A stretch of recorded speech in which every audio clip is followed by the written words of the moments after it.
Well, I'm live again, and it looks like my co-pilot over there is absent again. Let me check on him and see if he's gonna make it. If not, might be trying to fly solo again tonight, and I promise I'm going to try not to hit the finish button so there won't be quite as much chaos as the attempt last week at doing a show. Okay, so Duke just texted he's on the way. So I'm going to sit here and ramble a little bit. I was actually doing a deep dive into this HB 608 from Louisiana. The core purpose of this bill is the Louisiana Atmospheric Protection Act, apparently to ban chemtrails, not condensation trails, to ban chemtrails. And I was further intrigued that uh, there's some language in the bill that mandates infrastructure monitoring and also mandates.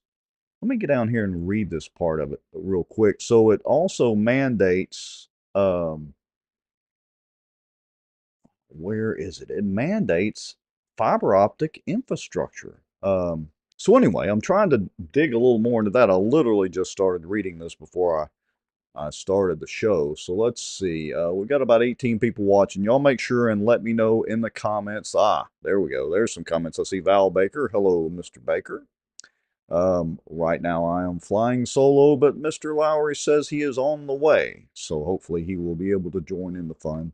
So we've got several topics we're going to talk about tonight. First up was Charles Jacobs. I mean, like I got right here in the notes, he is just the gift that keeps on giving. So we're going to do a little memory lane about that. We're also going to review the city council meeting. Initially, I didn't really have it in the notes to review, but there were actually a couple of interesting things in the city council meeting. So we're going to review that. Of course, they approved the BBT, the Bossier Press Tribune, as the journal of record. Again, we were kind of hoping that maybe John Settle would try to get in on that deal with the Inquisitor and Focus SB, but I guess he didn't. So I don't know. Anyway, so we'll try to do all that. I went to the Bossier Republican Executive Committee meeting and basically got what is the term? Is it railroaded into being back on the executive committee meeting to fill a vacant seat? Anyway, so was sworn in on that, so that'll be a lot of fun. But we had Sammy Wyatt there, who is challenging Bill Cassidy's Senate seat, as well as, of course, Dr. Fleming, who we had on a few weeks ago. And it was kind of interesting with the comments and the question and answer there. So let me see who all's in. Oh, look at this. We have an international fan. Colonel Crockett says he's coming in from Scotland. See, we have global reach now here on Bossier Watch. Duke is missing out on the one evening we've got somebody from across the pond watching our show. I mean, we should feel so privileged to have people jaunting around good old Scotland, or is that good merry old England, or whatever. Anyway, good to see you, Colonel Crockett. So glad you're joining in. Mark Duke says he's on the way. He's going to slide into home plate and slide into his chair here in a few minutes. I'm kind of trying to just delay and ad lib a little bit if y'all hadn't noticed. Let's see who else is here? Chris Chandler's here. Cindy Ulrich is here. Laura Rexford is here. Good to see all of y'all. So anyway, I tell you what I'm going to do. I'm going to go ahead. Let me double check my notes and see where I am. And we will probably go ahead and do the intro, and then we'll come back. Maybe Duke will be here by then. If not, we'll get right into looking at some of the city council meeting, and we'll get going from there. Hello, Mr. Cheatham. Good to see you. Glad to have you in. I saw you when I was watching the city council meeting, reviewing it a little while ago. Looks like you were at the city council meeting. Yes, Cassie, we're going to have to dock Duke's pay. But 0 times 0 is, well, still 0. So I don't know how exactly we're going to figure out some way to dock it. Oh, there he is. We can't talk about him too much anymore. Everybody quit talking and commenting about Duke. Are you there, Mr. Lowry? Mr. Lowry is here, but he is apparently frozen in time. Am I frozen? Okay, wait a minute. Oh, I well, gotta I got find you you. now. There you go. I got you now. Frozen in time. Okay. I like it. Yes, we were just talking about you. That's all. Wasn't that a rock song like Frozen in Time or something? Hello, everybody. Sorry, I am late. As you know, I'm probably no, I wouldn't probably. Actually, I'm out trying to raise funds to pay for trial lawyers and all the other people out there in the world that are no good dirtbags trying to feed off of us hardworking good old Americans out here. You know. Yeah, I've got, well, maybe I shouldn't say any comments that I saw the video of last night. If you want to bring that up, you can. But do we need to start like a GoFundMe thing or a Bossier Watch local GoFundMe for you, Mr. Lowry, to take on these people that are bottom feeding off of the billboard lawyers? No, no, no. We're not going to go there. But I mean, I'm just going to vaguely gripe, and but when the time is right, I'm probably going to give some advertisement to some people in the community, and well, let's just say their trips to church on Sunday probably aren't going to be real fun for them in the future. But that's okay. That's Okay. okay. Okay. Could be interesting. Could be interesting. All right. So here's our agenda. We're going to talk about Jacobs, and I've got a few more notes that I actually uploaded the city council meeting and put a couple of comments in there with some interesting stuff if you have time tonight. And then I figured we'd talk about Sammy's deal at the RPEC last night, and I think you had some stuff from one of the legislative meetings, committee meetings, or whatever. Yeah, hey, it's that time of the year where there's a ton of bills. I mean, and look, I, I I started to get some legislators to come on here and talk about some of the legislation that's flowing through here. But the truth of the matter is it's that time of the year getting down on the end when you're begging for people to call down to support or oppose this bill or that bill. And frankly, there's so much legislation flowing through there right now that's consequential. There's a lot of debating. I really don't think the legislators even really get a chance to read their emails at this point because there's so much haggling, arguing, and the like going on. Well, tonight, we've been talking in the past about carbon capture. We've talked a little bit about the litigiousness of our state and insurance and all that stuff. Well, there was some interesting dialogue regarding one bill in the House Natural Resources Committee today that kind of put it in some regular terms. And it was so good that even the governor came down to the committee to weigh in and testify. And when I Wait, tell you was it it on was the Kim? Was colorful. it on the was it on the chemtrail deal, or which one was it? No, no, no, it wasn't over the chemtrail, but ironically, again, and the reason I want to highlight this is to kind of show people what happens down there and how it's another uh, quick glimpse into how the sausage is made. People don't realize a lot of times the majority of stuff happens right at the end. And in this case, you've got two major things that were put into a bill that was semi related, but really kind of sort of unrelated, but was put in at the last minute to try to get it through. And they are of major consequence. And one guest who's been on our show before he was the lone person to oppose it, and he called that out for exactly what it is, sliding it in at the last minute. Danny McCormick was in the middle of this, and a lot of you may be thinking it was Danny that was the opposition. No, it wasn't Danny that was the opposition. I'm intrigued because Interestingly, I've not seen this yet. Well, and I will say this too. Look, I gave credit in one of the Bossier Watch posts, but this bill about the banning, basically banning journalists or whatever, and data gathering uh, um, around the polling places after people have voted. Got to say, Cruz actually was drilling the legislator with a few questions about that. So I got to give him a little credit for that. Maybe we'll discuss that for a few minutes.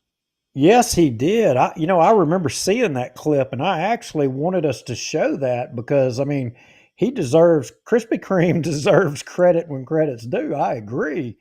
And Right. he was hitting on all cylinders. And I got to tell you, Raymond Cruz did a great job on that examination, I would say. Yeah, so we'll take a look at that when we come back from the break.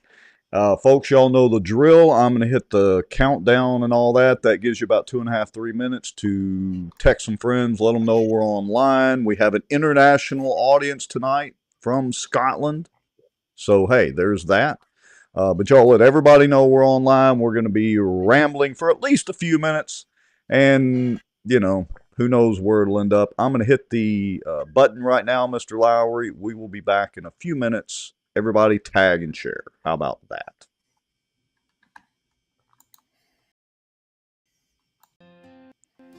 A lot of the back office on the politicians that they think walk on water, they would be shocked. There's an old wound from a knife in my back that just is giving me heck lately, and it's just really irritating, so I have to kind of wiggle around a little bit. And I titled it A Shot Across the Bow of the Good Old Boys. Just, they feel helpless, they don't feel heard, they have nowhere to turn. Some Republicans as well believe that government has the answers. And let me tell y'all something. I don't know anything government does well. Nothing. Aren't there laws that say that you have public meetings so that the public can have accountability of their elected officials? As a member of the media, I'm very concerned about what I've just heard.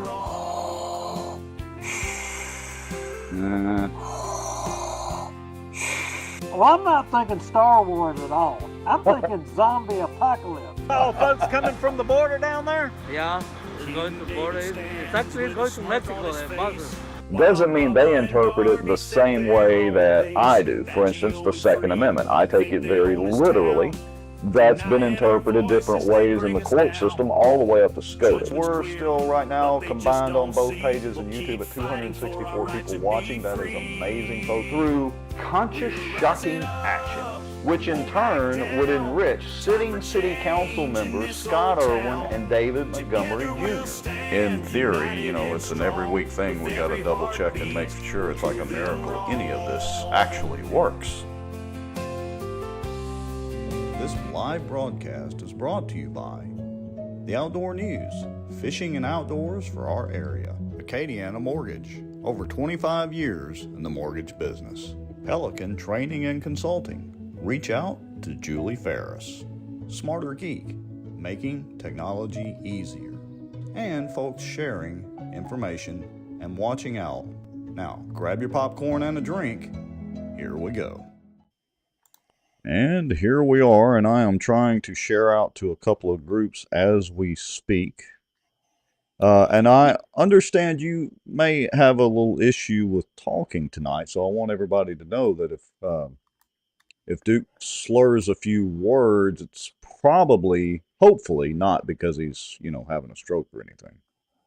Yeah, no, I did have a little bit of a dental issue and had to get a crown, and so anyway, Yeah. it's just giving me a little bit of Yeah, not trying to call you out, but just letting everybody know that if we seem a little off tonight, we're not totally crazy, just partially crazy. Yeah, so hey, we've talked in some of our past shows, Rex, and we've talked about how a lot of our folks around here are in government are all hot and bothered and excited about more solar.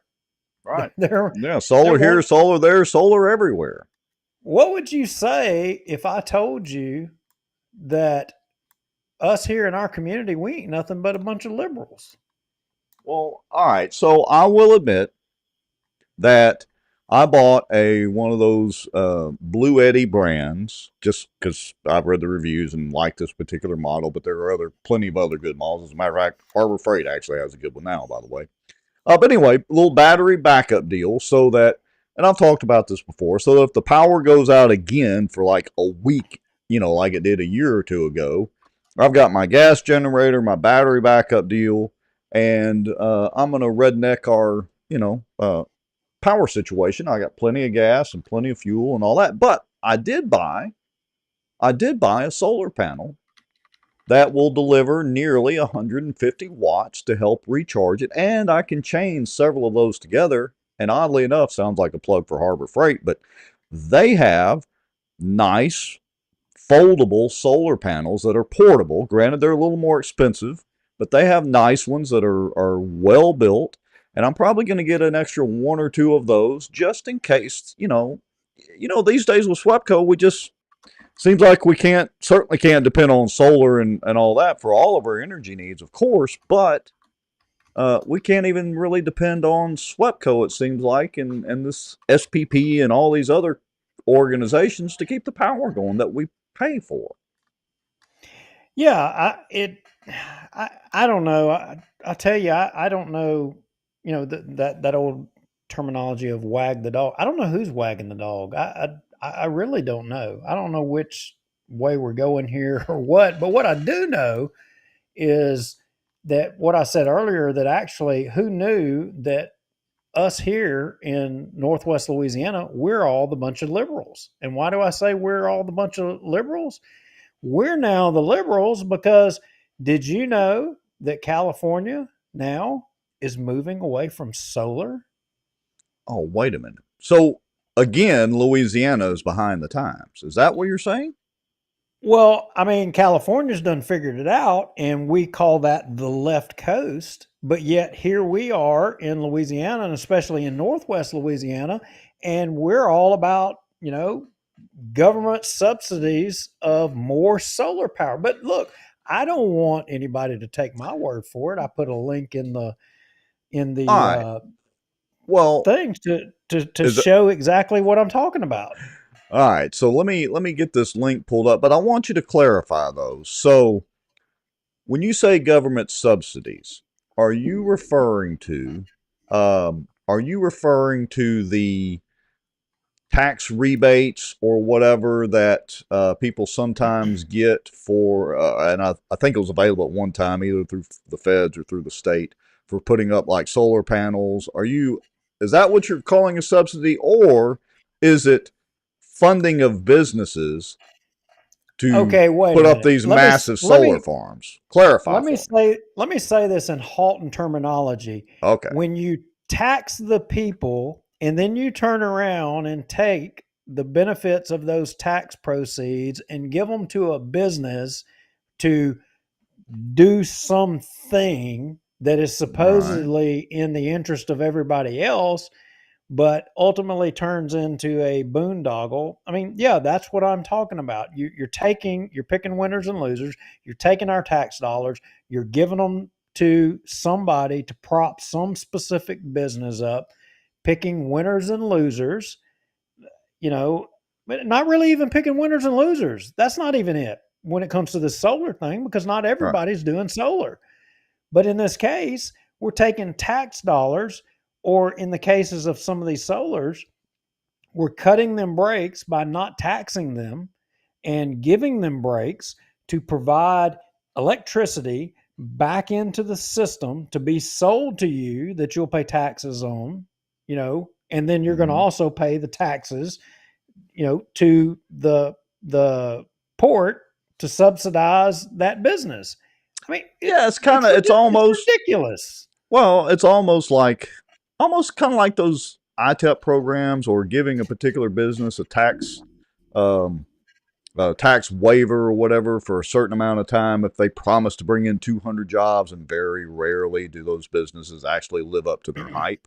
I mean, is it almost kind of like that in your opinion? Yeah, just like that. But here's the thing. Why do we have to go down the same yellow brick road that California has already went down and figured out? Why is it that we have to do it ourselves to figure out whether it works or it doesn't work? And again, I'm not saying take my word for it. I think we should take the word of somebody from California. Well, and a real case scenario. All right. Well, let me hit play. So let me see if we get audio, and hopefully this will work.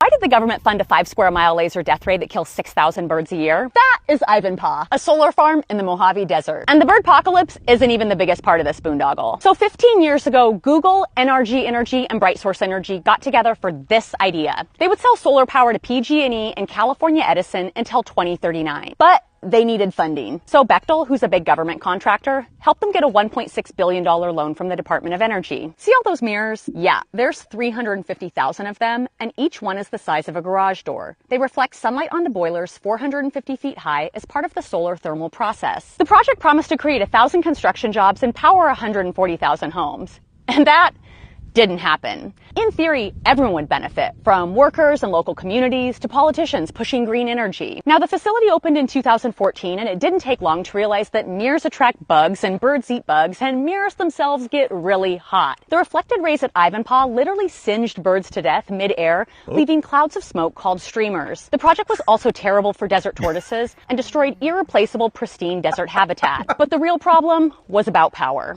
Ivanpah only operated at half capacity. Apparently, officials hadn't considered things like weather or equipment challenges impacting energy production.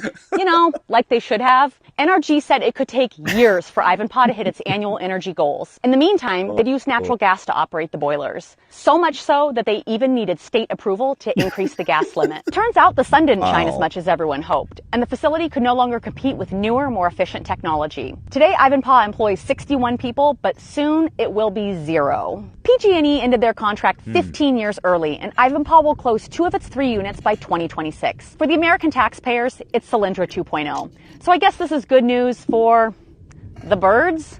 What do you think? Why does the government... So I got to say, Mr. Lauer, I've got 2 thoughts on this. The first being the mention of PG&E and the movie Aaron Brockovich. Bingo. And Julia Roberts says Aaron Brockovich. I had, would be remiss without mentioning that. But I just had this thought when she mentioned it was frying the birds. And as they came down smoking, they were calling the trail streamers. Streamers. So, somehow, can't we incorporate this and maybe send some of these deals up to the Midwest where they're doing the heated lakes for ducks? I mean, I don't know how, but that thought just crossed my mind. With the heated ponds for ducks and the streamers, birds being zapped. Well, look, here again, I mean, you had government. I mean, she talked about it. This thing was subsidized $1 billion, or, the government subsidized a loan for $1 billion. I'm sure at 0% interest. I mean, these politicians and they get on this grandstanding and make things to be, it's rainbows and unicorns. And then in the end, guess what? Somebody lost on that deal. And you know who ended up losing? It was going to be the taxpayers or whoever subsidized that $1 billion loan to do that whole project. And it's the same damn thing. But what gets me here is and I'll give California credit on this. California is ahead of the curve on countless things, environmentally as well. They're way out ahead of everybody else. I give them credit for that. I'll give you an example. Steel shot for hunting waterfowl. They were one of the first people to raise the alarm for the decline of waterfowl or the detriment to waterfowl and hawks and birds from lead shot and forcing people to start hunting with steel shot. That was kind of come out of California. And there's organizations like Ducks Unlimited and people who are supposed to be the most knowledgeable in the world that know about these things. They fought it. The gun manufacturer or the ammunition manufacturer, they fought it. But as it would turn out, they were absolutely 100% right. So while I hate the leftist agenda that comes out of California, I have to at the same time give them credit that they get it right every now and then. And in this case right here, they're getting it right on solar through experience, but yet that knowledge that they're gaining from experience, we're not utilizing that. So it's either we're doing it because we're ignorant or we're doing it because we don't care and it's about the grift. That's for everybody watching the show to decide which one it is. Okay, so y'all mark this show number 260. We're somewhere around 300 shows in total, but that's a whole long story. But show number 260, Duke Lowry, a literal card-carrying Republican, is siding with the left-wing liberal agenda from California, including banning lead shot, which I might say there were some studies against that narrative. And luckily, they haven't come out against the fishing community yet, because while a lot of us use the alternative materials for weights and all that, a lot of folks still use lead weights. Yeah, well, I mean, look, the thing is on this solar thing, government shouldn't be funding it. We shouldn't be giving tax breaks to it, to put more of this crap in there. I mean, look at what California has experienced. They show that it doesn't work. I mean, the wind farms, the doesn't work. We shouldn't be doing it. Yeah. Look, we are in complete agreement on that. And look, if private industry wants to do it on your own, or some private enterprising person wants to develop a viable business model and can make this work without government subsidies, go for it and become the next Elon Musk. I'm all for that. Okay, I'm going to throw a curveball here. So all of y'all watching the show, because I think I would agree with this. So, Louisiana had that program where if all of y'all watching the show, if you put solar panels on the roof of your house, and then they would measure how much energy would be put back into the system, it would offset what your electrical bill was, right? Mm-hmm. So do you think that was a beneficial program for the state to give you a break if you spent money to put this system in on your house, that the cost of doing that, the state give you a tax refund for doing that because you were putting energy back into the system? Do you think that would be a good deal? All right. So, and we want to hear from y'all in the comments as well, but let me give you my knee-jerk reaction to that. So I would say I am not against that, because ultimately the taxpayers, in us as individuals, pay all the taxes. Look, the fact of the matter is corporations and businesses do not pay taxes. Now, what I mean by that is, in the end, hold on. Now hear me out. In the end, I'm just saying, I watched a city council meeting today and last 2 weeks ago, and there were sure some people screaming about paying taxes.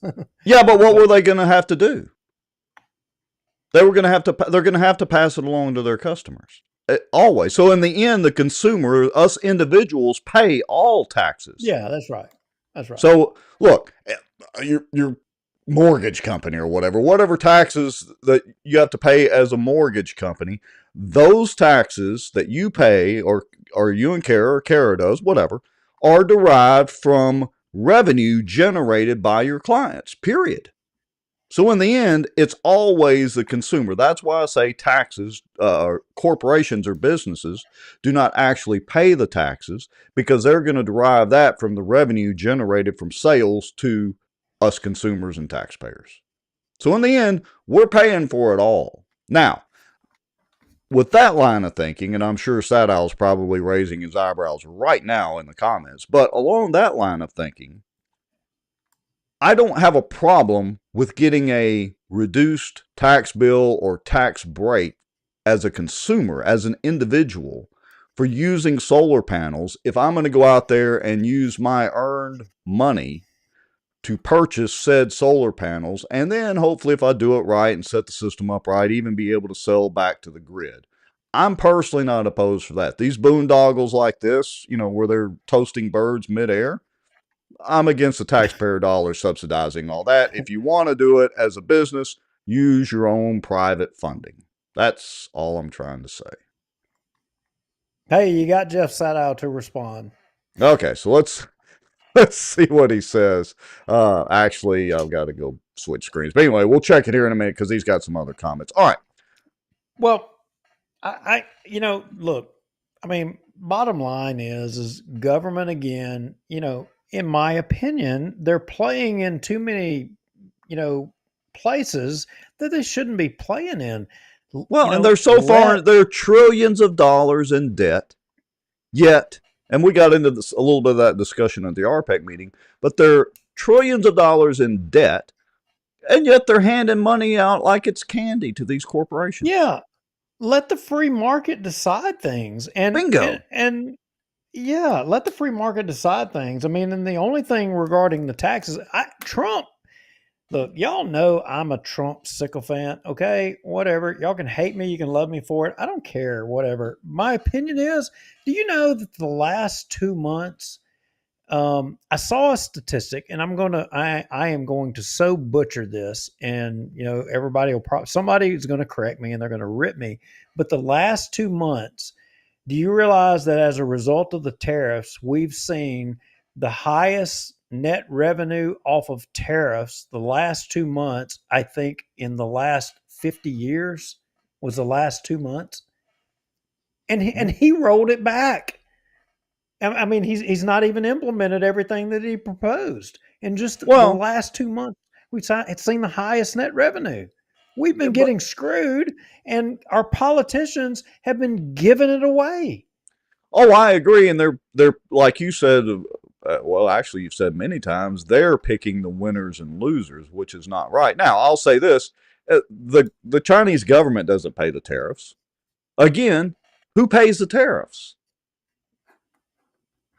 Well, there's Jeopardy question, bonus points if you get it within 3 seconds. Who pays the tariffs? The people that hate Donald Trump say that you and I pay the tariffs. That's what they say. They say. So I want to hear the explanation of how we don't pay them. So you want to hear the explanation for how we don't pay them? Yes. Well, in the end, we pay them.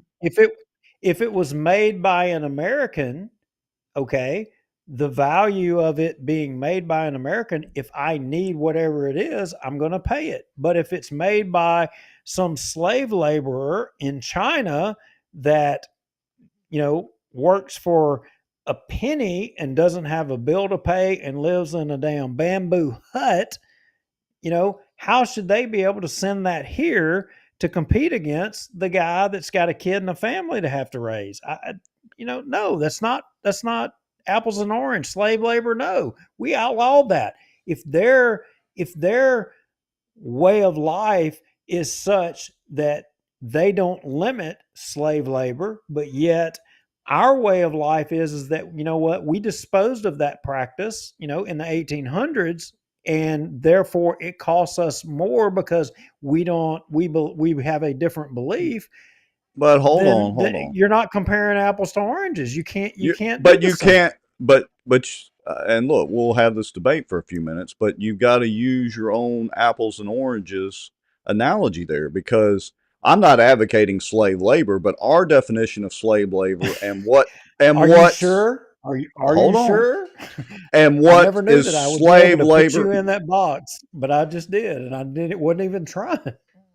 And what is considered slave labor in other countries are two totally different things. Now, and the fact is, look, the Chinese government itself is overall not very good to their citizens. They're a communist country, blah, blah, blah, all that stuff. Look, I get it, folks. I'm just saying that the value of what we consider good wages here is not the same worldwide because of the differences in the valuations of currency. And here's the deal. In the end, the Chinese government is not, or it doesn't matter, pick the country, Mexico, Canada, it doesn't matter. And I'm not against Trump's tariff policies. I'm actually for them, because here's what it's going to do. It's going to cause a market correction, because the goods and services that come from these other countries that have the higher tariffs imposed on them, which they're going to have to either eat as profit or B, pass along to the consumers, which is likely going to be passed along to the consumers, then we end up paying that. Well, we're not going to pay the higher prices for those goods and services coming from these other countries that are have the high tariffs on them now. So we're going to look for alternative sources for those products and services, which in theory should be American made products and services that don't have the tariffs. And so it begins the market correction. But let's not have any inclinations that it is costing the Chinese government one red cent, except for the fact that they may experience a loss of purchases from the American people because of the high tariffs. That's the way it works. Yeah, and look, it's been eating at me ever since we kind of got off on this or whatever. But did you know that I think it was just today or yesterday they arrested a student at Michigan, a Chinese student that had shipped to them a not a fungus or a mold or whatever, but it was a pathogen that could be introduced into the environment in the U.S. that they said would cause crop failure to the point that it would reach into the billions to $1 trillion worth of damage. It would cause crop failure to the point that we would have like starvation and all that stuff in the United States. So the point being, the Chinese, we're already at war with them. Oh, sure. Trump I agree 100%. is so far ahead of his time on this. Those folks are setting us up to kill us. But I gotta ask you: was there a tariff on this poison that was shipped in? I don't know. All right, so, and I want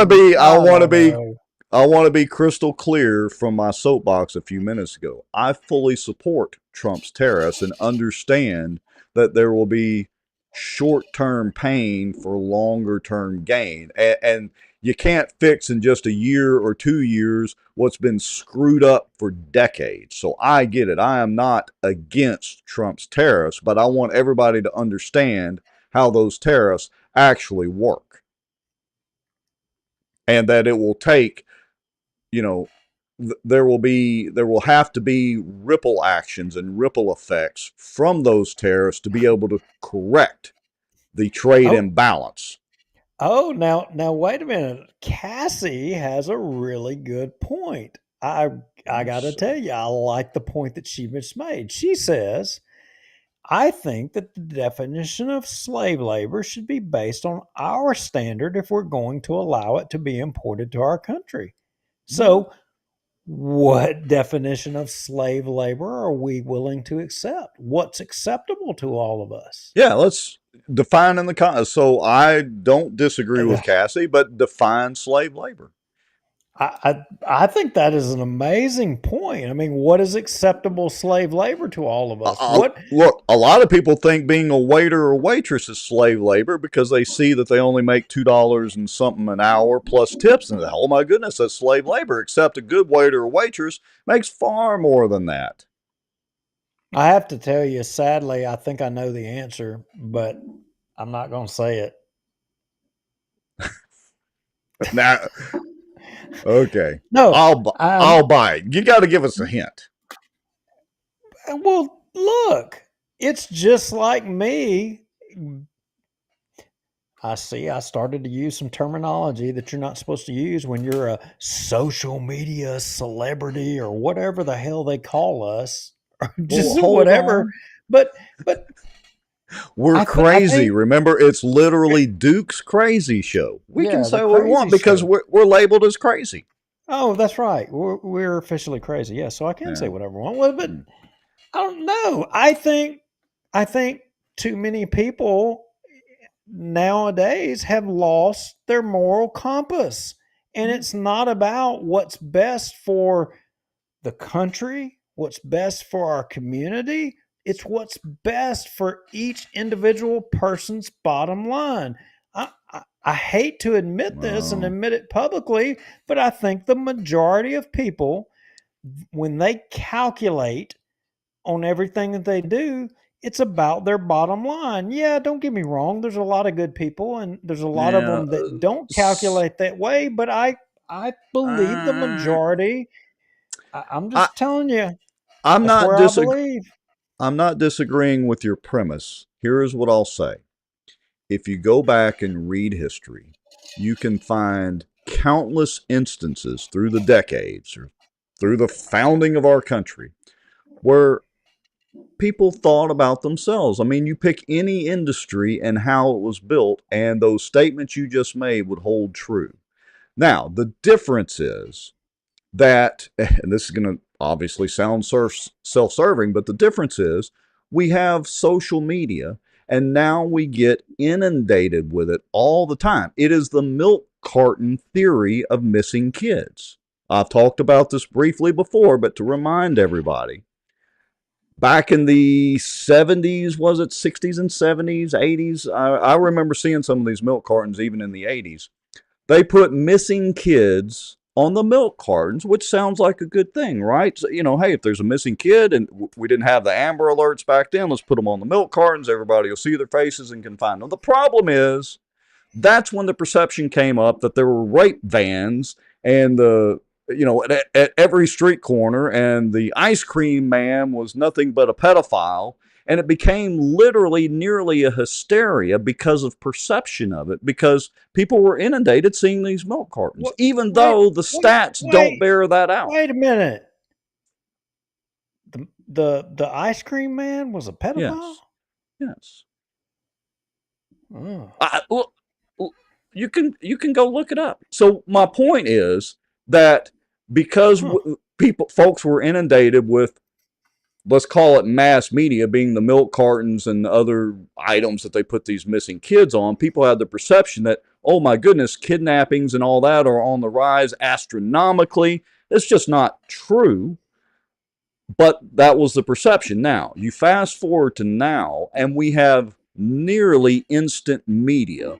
A lot of it from, citizen journalists, pundits, whatever you want to call all of us that are doing all of this on social media. Yeah, but it and you get inundated with those attitudes. And I'm just saying, I don't disagree with you, but I'm just telling you, it's not like everybody was hunky-dory 50 years ago or 100 years ago, and now we have shifted culture that much. It's just simply not true.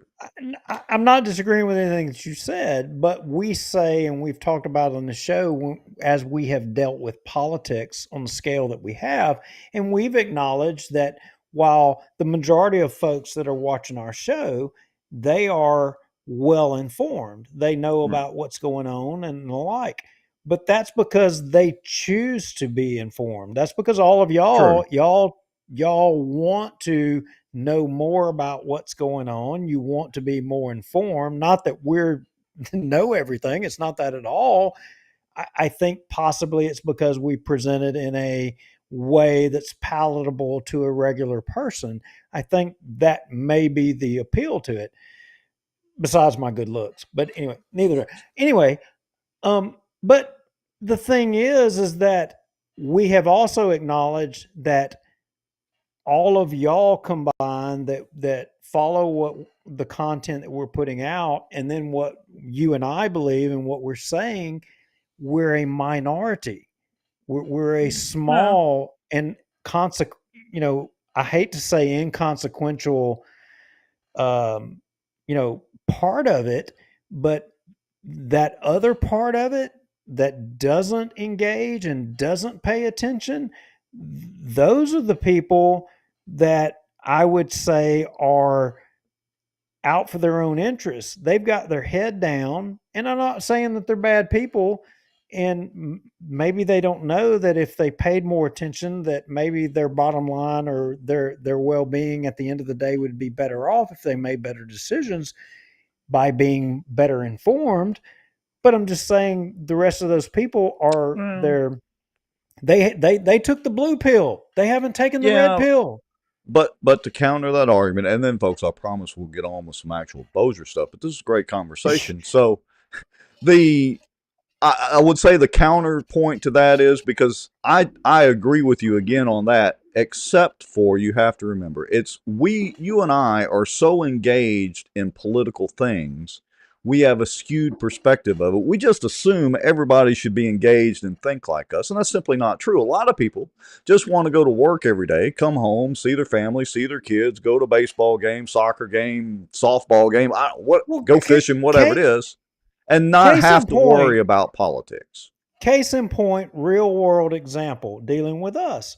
Jeff Sadow, as an example, Jeff Sadow was articulating views before you and I became political. Jeff Sadow was articulating political views and espousing ideas to make people think, about issues that would, in his belief, improve people's lives. Sure. And a few people listened. A few people came to, read what he was thinking, what he was putting out, and that has carried on and grown to a point to this day. But there's still, regardless of how many people that he was able to touch over that time frame, and regardless of how many people we were able to touch over this time frame, there's still a large part of our society that they're checked out and they're not going to. Their sole motivation is about themselves, and I don't know how we change that. Yeah, I agree. Well, look, the only way we can change it is, in my opinion, and I'm quite sure you agree with this, is literally why we've been doing this for nearly 300 episodes. And what are we on now? 4 or 5 years, is just simply to get the message and the information out there, and for folks that are watching or listening to digest it. And by the way, I want a squirrel moment for a minute. I want to remind everybody. Facebook has instituted their policy of removing live videos after 30 days. So all of our old shows are no longer on Facebook. If you want to see those, hop over to YouTube. We're on just search under search for Bossier Watch under YouTube.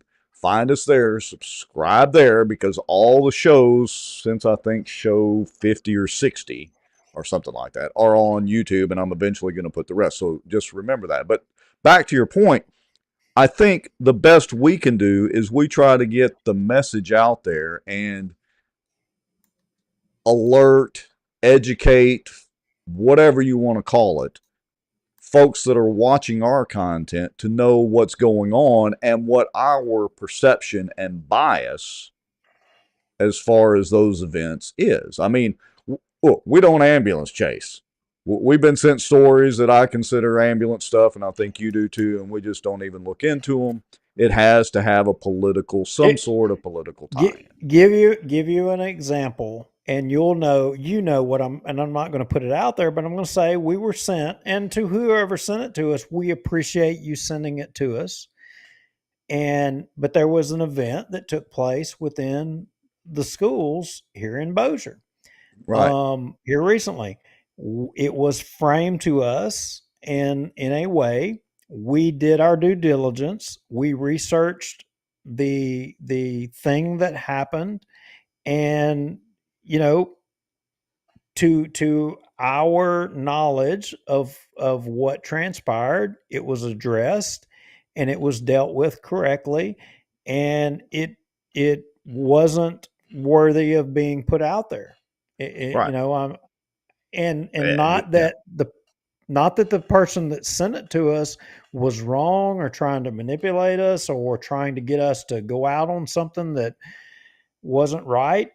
No, we don't believe that at all. We think that actually the way they perceived it and what they understood was, we think that's what they actually believe, but we did the research on it and we have not put it out there and done anything with it, because after we dug into it and got the facts on it, we realized that, what was done regarding this incident was the correct action. Yeah, it was appropriate enough. Let's put it that way. Yeah, I agree with you 100%. So yeah, we're not ambulance chasing.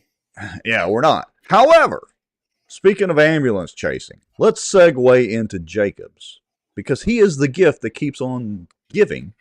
And a lot of you may follow Wade Lovelace on Love Shreveport and Bossier. He does a lot of ambulance chasing, but that's his gig. And I got, I don't know how many messages, text messages, direct messages on Facebook. Everybody, hey, have y'all seen this? You got to share this out and play and talk about it. So I say we go ahead and let's dive right into Charles Jacobs, and we'll go from there. So give me just a second. Let me do a little clicking here. Hello, Bo. Yeah, because I have some thoughts on Okay. All right. So here we go. Let's see. Because it's my office. I'm the city attorney. But you get us confused with some other people. What's the number to the marshal? So this incident happened 5 days ago at the Bossier City Hall with the city attorney. Just yelling at us, saying he's not going to give us no liquor license. He assumed that we were some people, we're not. And I tried to explain to him that we never have a liquor license. This is our first time, no obligation. He didn't want to hear us. Started yelling, screaming at us for no reason. This is how business owners getting treated in Bossier City. Imagine getting treated like that from the city attorney. What? For not leaving when I told you to. Why we had to leave? Because it's my office. I'm the city attorney. But you get us confused with some other people. What's the number to the marshal? Well, you get us confused with other Call people. the marshal's office. Are you leaving voluntarily? I'm leaving, but you getting confused with some other people. You have to double check the document. If y'all are We're not, sir. Quit arguing with me. Okay. I just told you in my discussion. You got 2 seconds to get out of this office and exit, or I'm calling. Call the marshal's office. Call the marshal's I office. think you My favorite quote's coming up. You know? No. Because you get on and confused with some other people. Quit arguing with me. We never have a liquor license before, and this is a new application. Door out. Door out, baby. You're coming now. Or you're going to be arrested for remaining after forbidden. Out. Out for what? Out. For what? For what? Remaining after forbidden. You're gonna pay for this. Oh, yeah. Good. Oh, you're going to pay. So basically, this.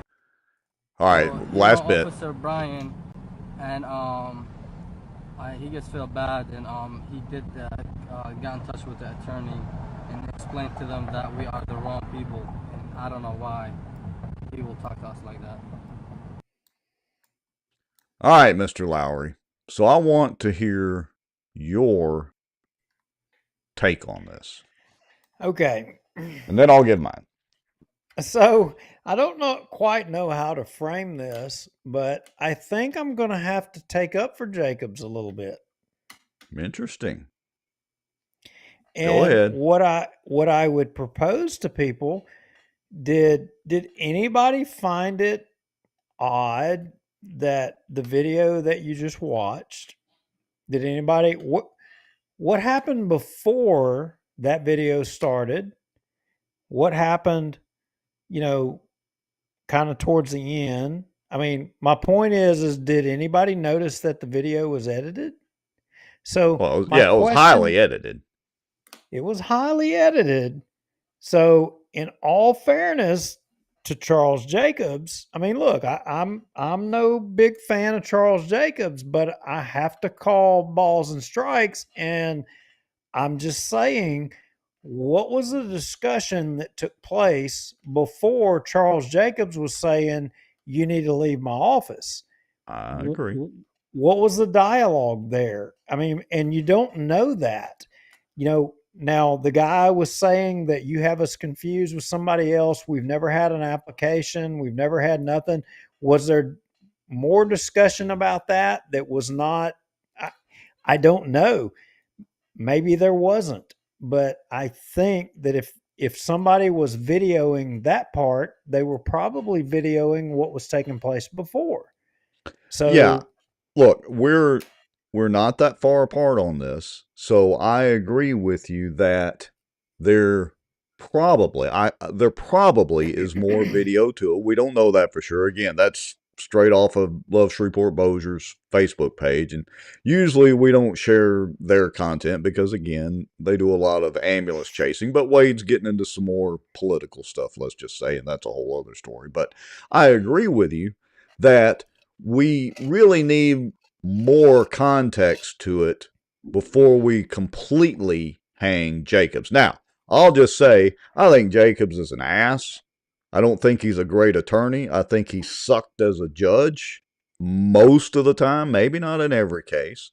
And I have no love lost for Charles Jacobs. The man didn't even know whether or not his own city council that he advises approves using Robert's Rules of Order. I mean, that's just ridiculous, among a lot of other things. I've got a whole litany here. He makes over $120,000 a year, if our memory serves me correctly. Sal, you can correct me in the comments. I think both he and Richard Ray just got a raise not too long ago, in addition to the city employee raises.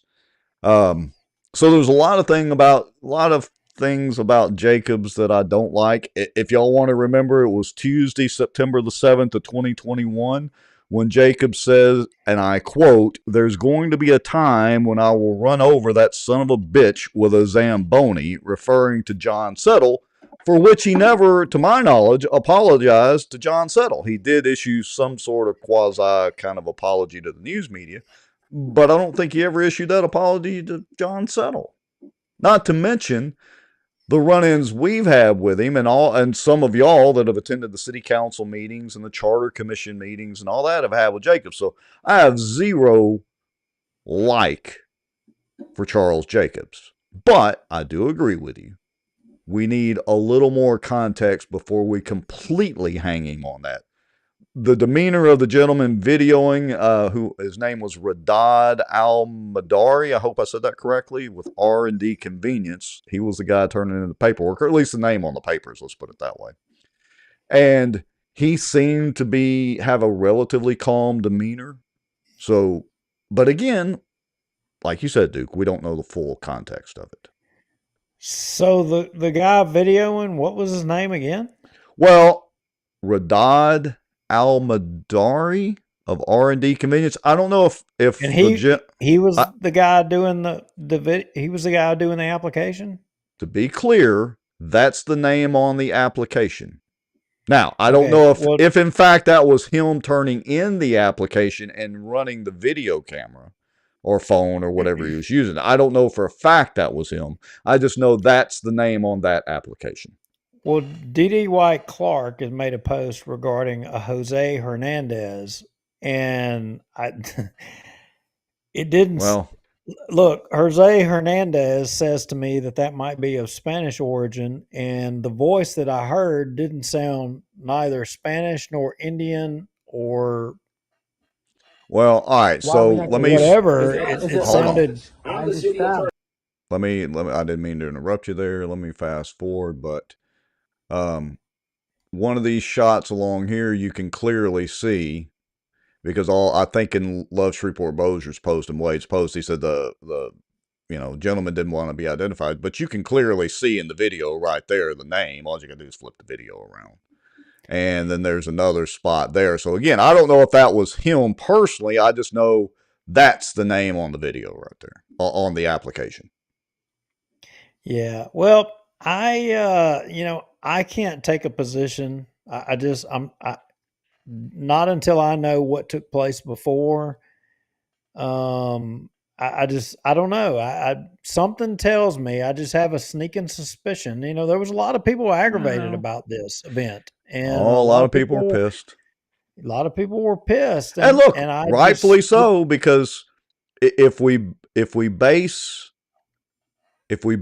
Jacob's actions in that video, again, not having the full context, but if we look at it through the lens of Jacobs's past actions we've seen in city council meetings and hidden meetings when they're not supposed to be having meetings, and audio that was leaked out and all that, I would say it's right on par with Jacobs's typical demeanor, being a complete ass. But again, we would like for Love Shreveport Bossier or whoever shot the video release the full video if it's available, so that we can have a little better context and see what led up to Jacobs turning into an ass, which is usually his default anyway. Yeah, I mean, Love Shreveport Bossier has an obligation to release the rest of the video. I mean, if they have it. If I appreciate it correctly, they released the name of the person that made the video against their request. Is that not correct? Well, now let me clarify. I don't know that. Yeah, because what is the deal on that? in Wade's original post under Love Shreveport Bossier, he said, and I'm paraphrasing a little bit, but that the owner or applicant or whoever shot the video didn't want to come forward. The only problem is it's right there in the video, so we had people sending it to us. And it's kind of easy to take the video and flip it around and see who was on the application. Again, not necessarily the gentleman that was conversing with Jacobs. So a little more context would help set the tone for that whole thing. Yeah. So, I mean, look, I don't want to, I'm not here to carry Jacob's water, but I'm just saying I have to have more than what I've saw so far. I've got to know more. I can't come to a conclusion.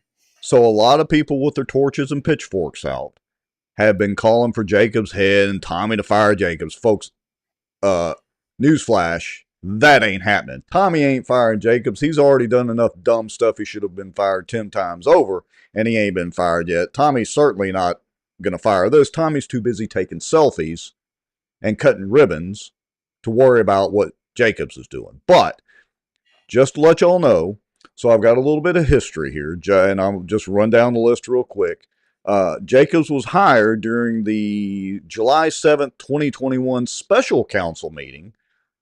He was supposed to be approved before then, but he gave some advice to Tommy on firing former Bossier City Police Department Chief Shane McWilliams, and the city council, the good old boys, wanted to delay his confirmation for a week, so they did it in a special meeting, blah, blah, blah.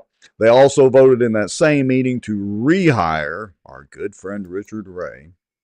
And I also want to point out, at that meeting on Thursday, Chandler said, and I quote, in reference to Shane Cheatham and the whole CAO debacle, quote, Shane is still my man. We haven't forgotten, Tommy, that you turned your back on Shane Cheatham. All right.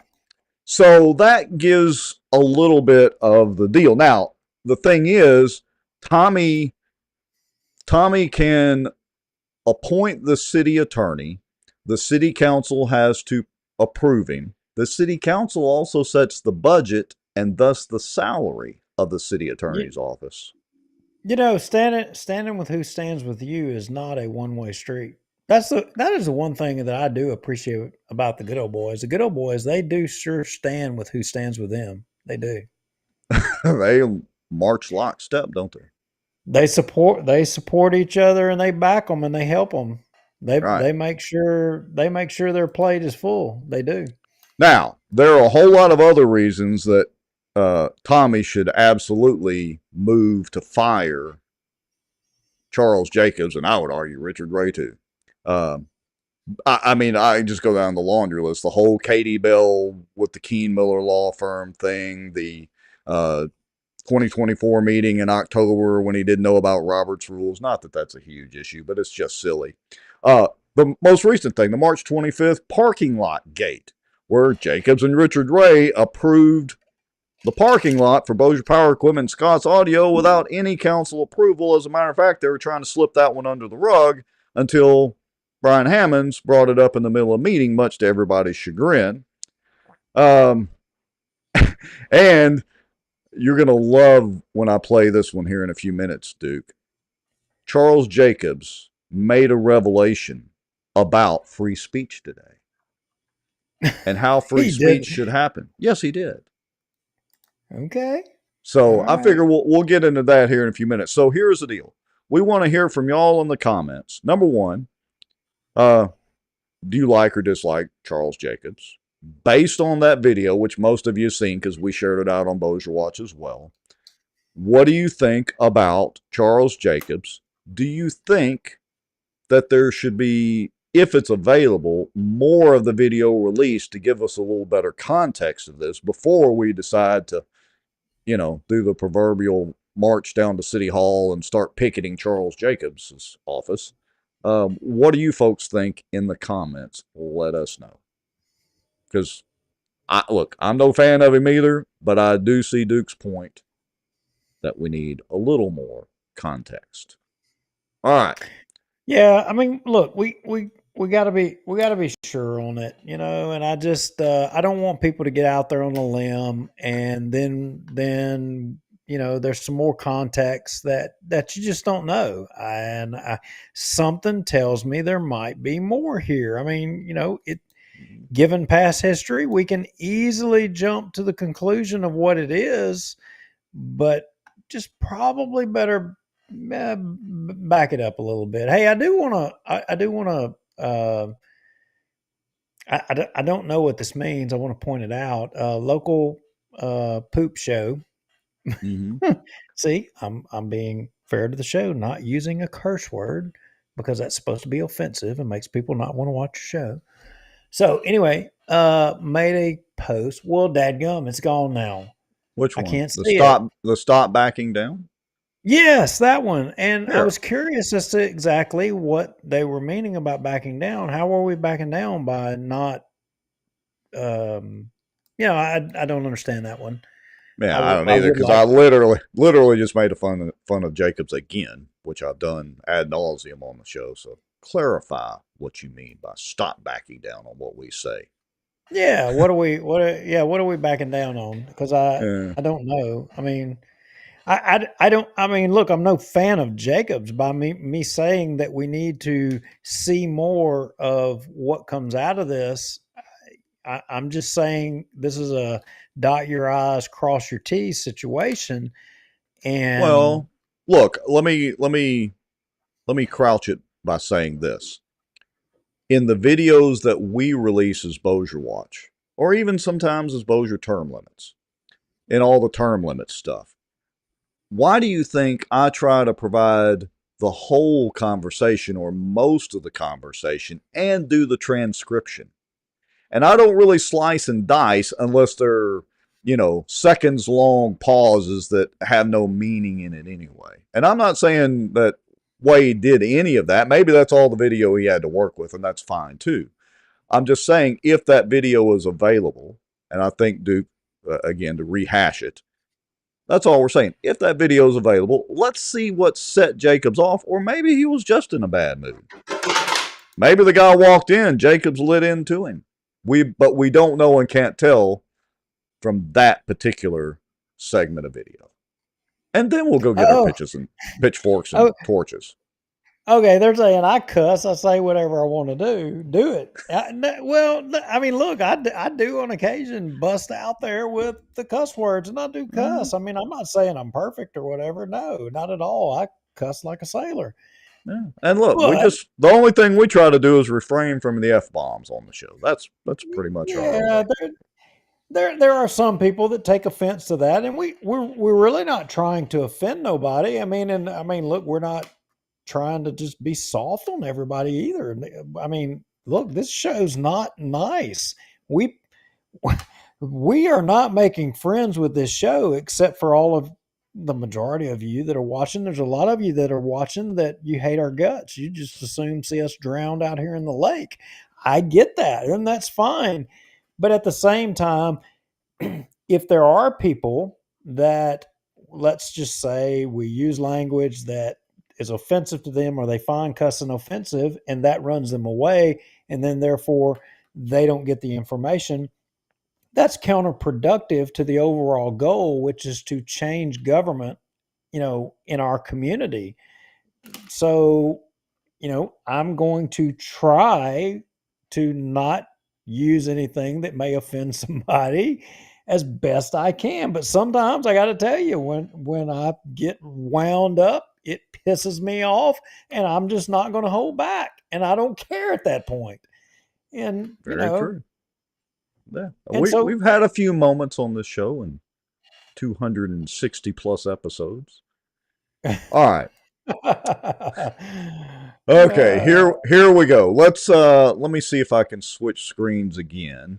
And let's go to the meeting today. I think this is the right point. I want you to listen carefully to what Jacobs espouses in this. I think, Duke, I'm going to have to try to help you pick your jaw up off the floor when he says this. Listen up.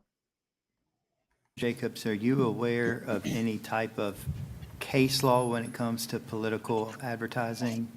I've discussed the issue with Carlotta and some with Neil Irwin, I believe, who represents the MPC. I think we all agree that political speech, political advertisement is the most protected form of speech. And while you can have certain time, place, and manner restrictions on it, it's treated very carefully, just as you said, and so it has to be the least restrictive provisions possible in order to, again, allow, the free expression of political speech and political candidacy. So Ms. Brown and I have actually discussed that, and along with the MPC's counsel, Neil Irwin, and we are working and looking at that.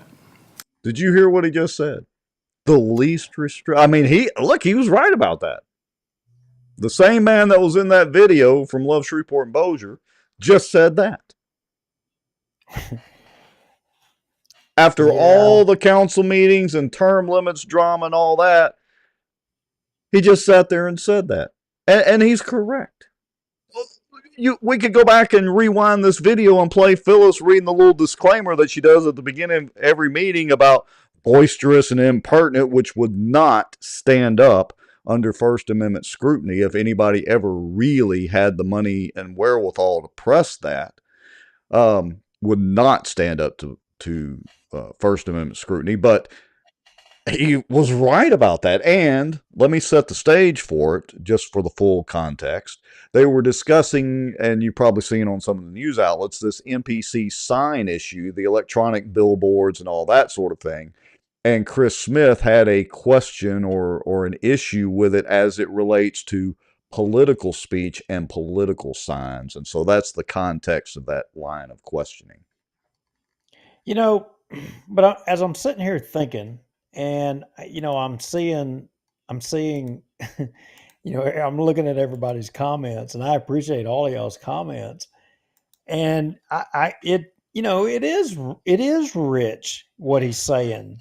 I agree, because when you think about in the context of, this guy has been a judge up there in Benton on cases. There's been outcomes that have been adverse to people that are watching this show.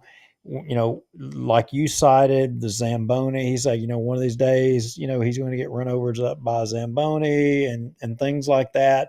But I'm not carrying his water, but I have to point out, this is also the same guy that sat right there in that chair right there. And I can show you where he stated for a fact, you have a valid petition, certified.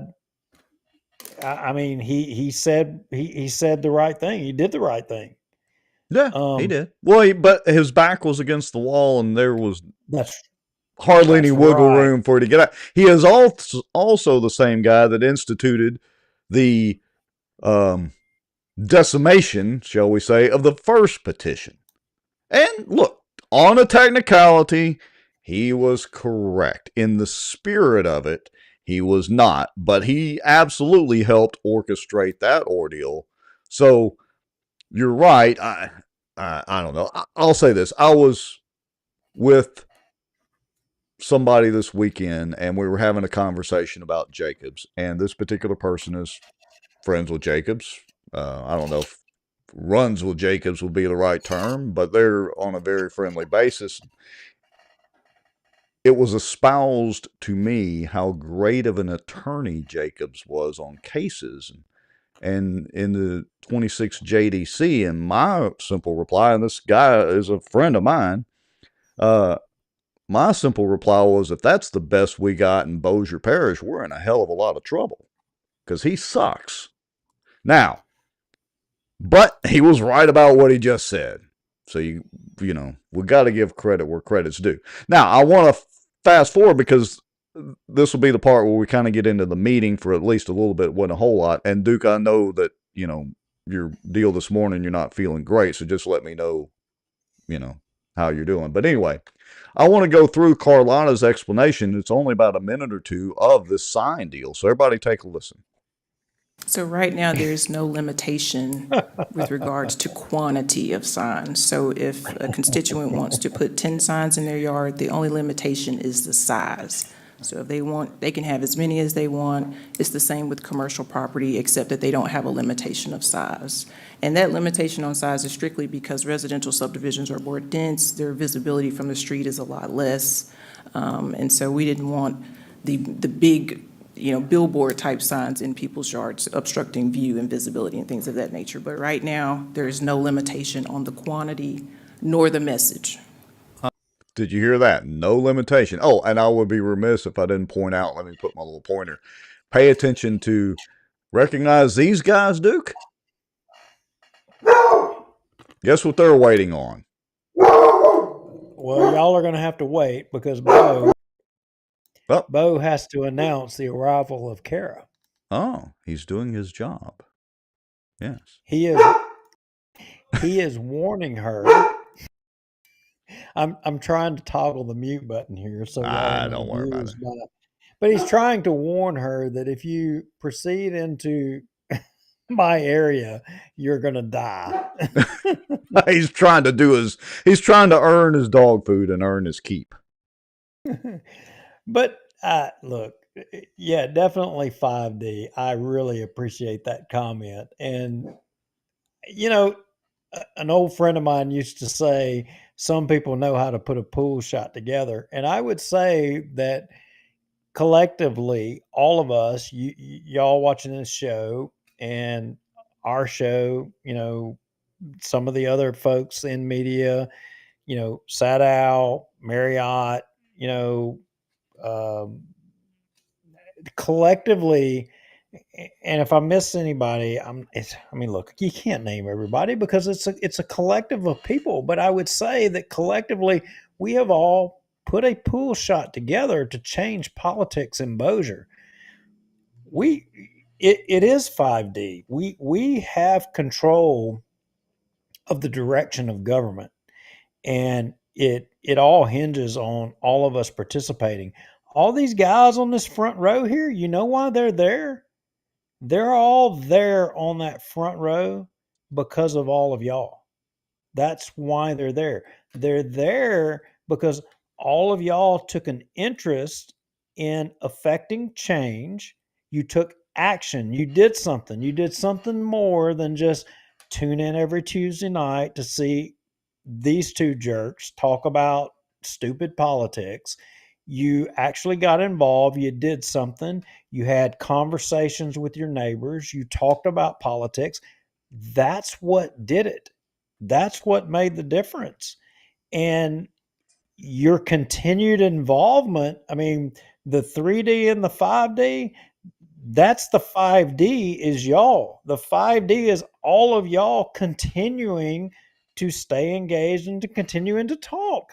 And now the people, and I hate to cast this in a bad way, but if you agree with all of them that they should be able to give and I don't know how many units, 100 families in an apartment complex, a rate of, let's just say, $36 for 100 families for services from city government for what one house has to pay. If you think that's right, then I think you stand with those guys right there.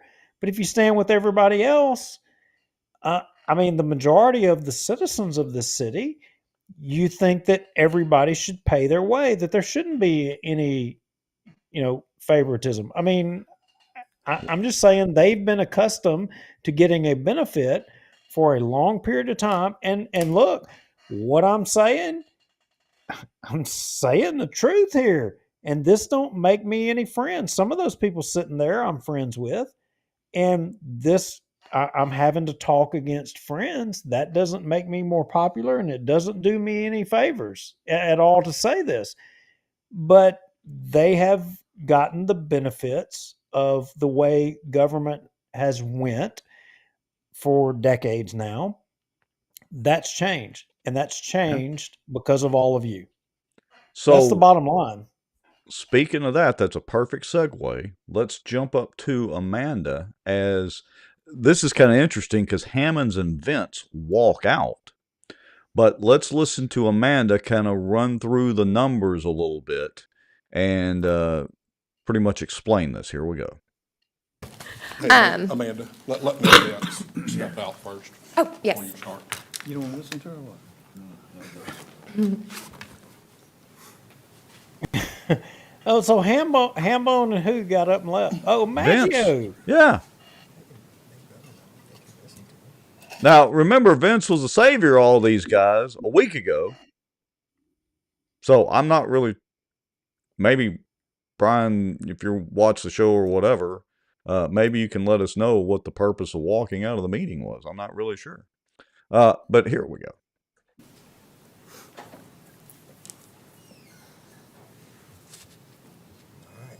All right, so regarding the beautification fees, it's now designated as a public works fee on the utility bills. This was part of the proposed budget that was presented to the council.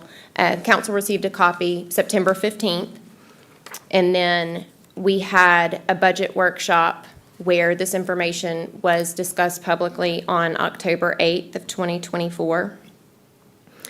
And then the budget, the first reading was October 22nd, and the public hearing and second reading was on November 5th of 2024. So we presented that in our budget workshop so you would be aware, because we knew it would require council to take action by ordinance in order to amend the rates. The first reading for the ordinance was on December 17th, and then the final reading was January 2nd, 2025, and it was effective February 1st of 2025. The decision to increase the beautification fee, or the public works fee, was based on the overall operating, the financial condition of the Public Works Fund, which is an enterprise fund. In evaluating that, it was determined that we were not, the fund was not taking in enough revenue to cover all of the different services that are provided. And so one of those is solid waste collection and disposal. That customers pay $24 for residential, and then this was to increase, so the $12 would cover the other services, which you hear often called beautification fees. Those are the mosquito control, herbicide. We do some spraying rather than mowing. It helps keep the grass in spec. Animal services, street sweeping, and grass cutting. And so all of those services combined are provided to all of our citizens. And we determined several years ago the EMS fee that was adopted was based on 911 addresses. And so we felt that we wanted, that was I guess the most fair thing to do was to follow suit and keep it in line with that. And so we assessed it rather than based on the water meter. We looked at the individual units where, the residential units. And that included bringing in 47 apartment complexes. All right, here we go. Listen up. And 4 assisted living facilities. And again, that's based on each one of these having a registered 911 address. So that goes back to your posit last week about that when we asked the audience, is it fair or equitable that each address is being charged this fee now versus each building or whatever, as it were. And it's pretty interesting here in just a second because they go through the math here in just a minute, so bear with us. Like I said, the fee went into place on, it was effective February 1st of this year. And I was not present at the last meeting, but I know we have definitely had some concerns raised. And so I wanted to just give the background. This service, it is not for solid waste collection. We are not asking anyone to pay for a service that they are not receiving. And again, did y'all hear that? So that's an important point in all this. And I'm not saying I agree with the beautification fees, blah, blah, blah, or whatever. I'm just saying, if I remember correctly from the last meeting, because I don't have it pulled up, one of their points was, they're getting billed for services that they don't use, and she is trying to correct the record here with that. again, these are spread out throughout the city. Street sweeping, grass cutting. If there's a vicious dog, or animal services, they go out on scene, and so it is just the general cleanliness of the city. Interesting. Council? Here we go. Listen up. What was the deficit that we faced last year? Was it? I know in 2023, we were looking at about 1.5 million. $1,138,340. Say that again, Angela.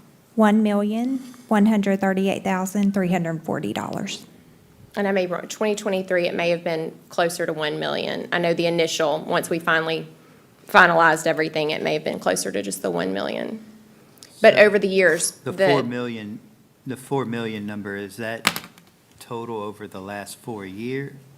There was a, Possibly. I'm not sure. I don't know. Which 4 million? I thought Angela I may have been mistaken, but I thought Angela gave me a $4 million number. What was the deficit in '24? That was 24. What was, I thought 1.1. And then 23, I think, was right at $1 million. We had projected, when we were planning for the 2024 budget and evaluating this, we had projected possibly upwards of 1.5 million, but I think it came in closer to 1 million. So to summarize this, basically, these experts in governmental accounting principles and government math, basically we're losing money on the beautification side of Bossier. Let's put it that way to use their term. Well, here's the thing. I look, I got to chime in here. If you live in an apartment, I mean, look, and I'm not condemning anybody from living in an apartment, and I'm not picking, that you're better or worse because you have a house or you don't have a house or you live in an apartment. I've lived in an apartment in Bossier.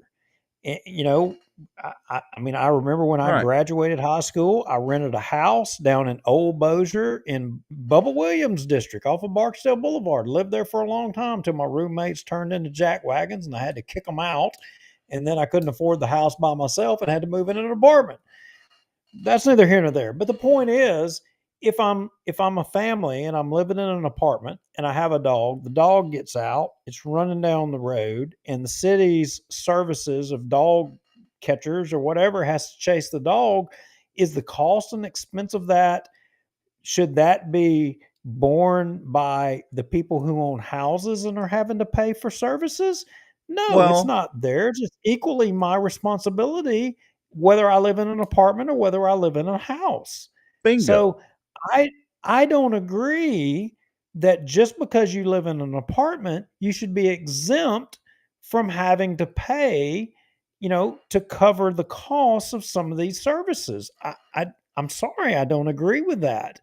Right. And Well, that makes it unprofitable for an apartment owner to own an apartment complex, then I'm sorry. But the bottom line is it's just like what they say about this freaking tariff stuff. That's a cost of life. It's a cost of living. If you don't like it, move out of Bossier City. I'm sorry. Yeah, I'm saying the evil thing. Don't live in Bossier City. But I mean, bottom line, we've got bills to pay, and it's not fair to pick who's going to pay it and who's not. Let me give an example here. So Cassie's got a good comment. She says, I don't think it's right because the apartment complexes don't benefit from those services. But I'm not saying they shouldn't have to pay, but I think they could have been made a deal that bundles at least to the building instead of each apartment. In the end, it's going to be divided out per apartment, Cassie. I say that as somebody whose parents used to own an apartment complex in Ruston, not Bossier. But let me point out, wait a Cassie. minute. But hold on, let me finish. So I live on Hickory Ridge. I'm in the city limits.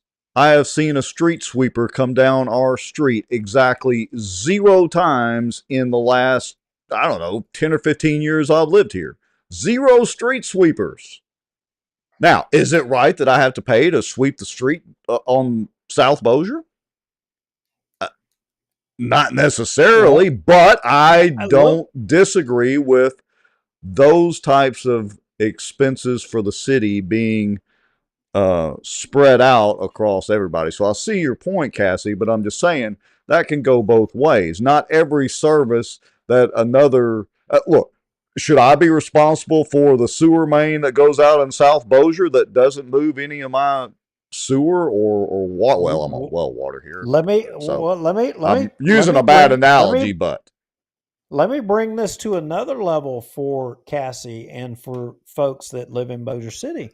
So let me just play how, and God forbid this happens to you, but I got to tell you, these are considerations of things. It's no secret. I was a fireman in Bossier, but I can tell you, I'm going to go out on a limb and I'm going to say, I'm going to guess, and I don't know, I'm probably off, but I'm going to guess and say that a majority of our calls went to apartments or multifamily dwellings, like that. You went there a duplexes lot, or whatever. right? Yeah. For emergency services. I mean, well, let's talk about emergency services. The cost and expense of going to the apartment complexes. I mean, if each individual apartment's not paying for those emergency services, but that cost is being borne by the residential properties, the ambulance fees, and the like, who's paying for the majority of that? But, oh, by the way, if, say, the fire truck and the ambulance happens to be at the apartment complex that and somebody may be going to rip me here because I'm kind of getting out on a limb a little bit. I mean, but if the fire truck and the ambulance is there because for 100 homes that are only paying 100 families are only having to pay one bill for services, whereas every residential house in a subdivision are having to pay to have that services available. But let's just say, for instance, if the emergency vehicles and personnel are having to be at the apartments for somebody who's being covered under paying for one bill, so that increases the odds.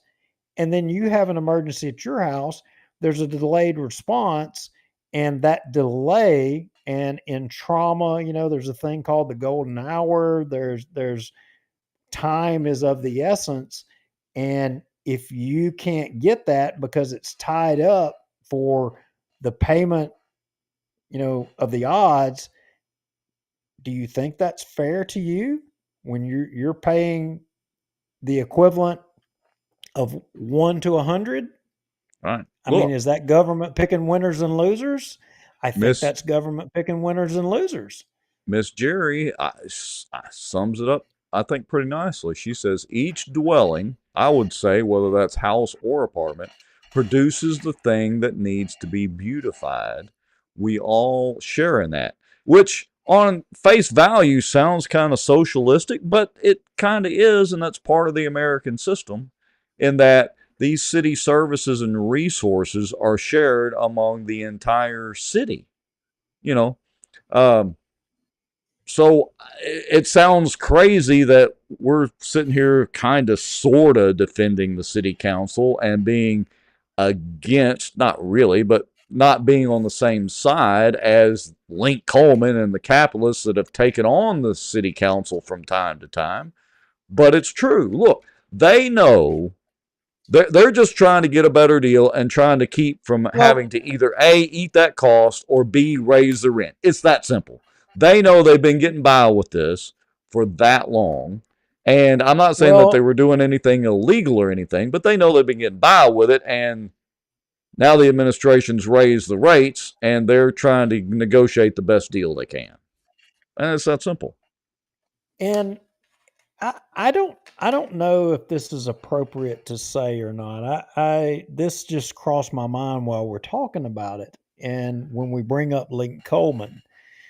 Now, there's a big long history with Bossier City and Link Coleman, and there's there's some differing accounts of things that went out there. Now we have on this show, we've talked about one side of the story, but from what we were able to glean from the records that were sent to us, both anonymously and but what I would tell you is that I know from some personal accounts from an individual who is involved in all of that, that there's another side to the story that Always two could be sides. put out there, that was a story that was favorable to it was the other side of the story. It was the city side of the story. And I will tell you that there's still some missing links on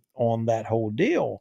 But if the accounts that were told were accurate, Link Coleman was not exactly just in the clear here.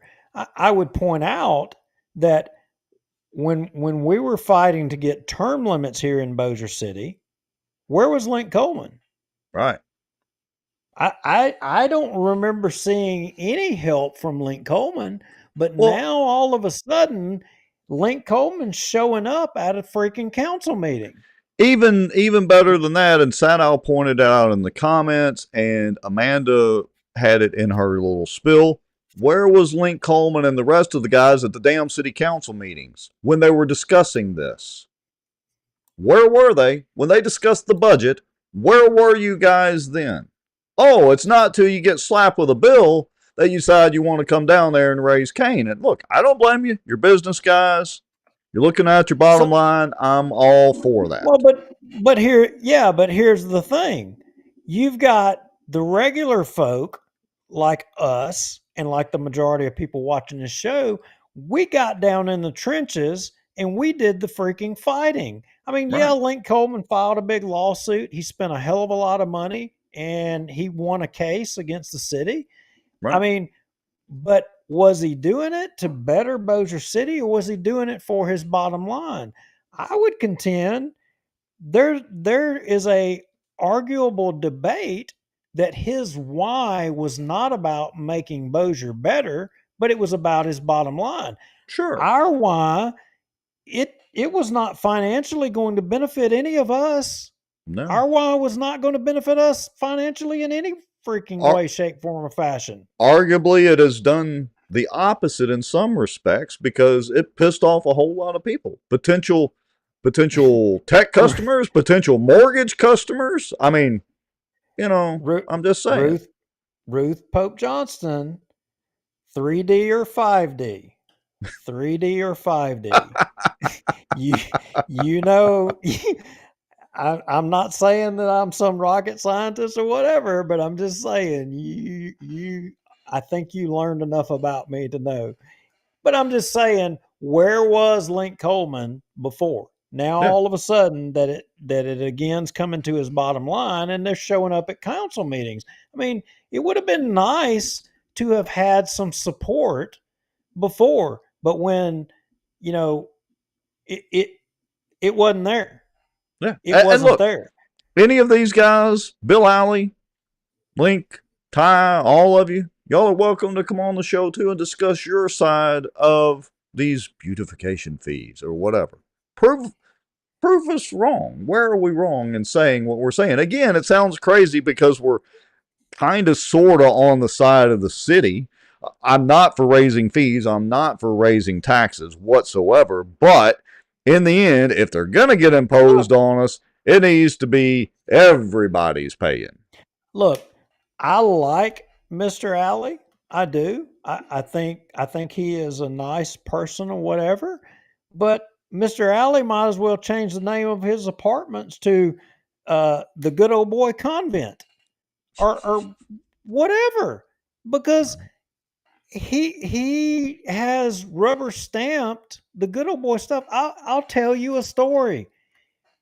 He owns some properties in Bossier. He told me when I ran against Jeff Thompson, he told me, he says, hey, he says, I went to him and he said, you could put signs on my properties. He told me where his properties. I went and put my signs up, and guess what? Good old boys called him. He calls me back and he says, Duke, he says, I'm going to have to ask you to take your signs down. He said, I'm going to have to, I'm not going to be able to be with you. I'm going to have to be with somebody else. And I asked him why, and he was like, well, I can't be with you. He says, it's nothing personal. It's nothing against you. I just can't be with you.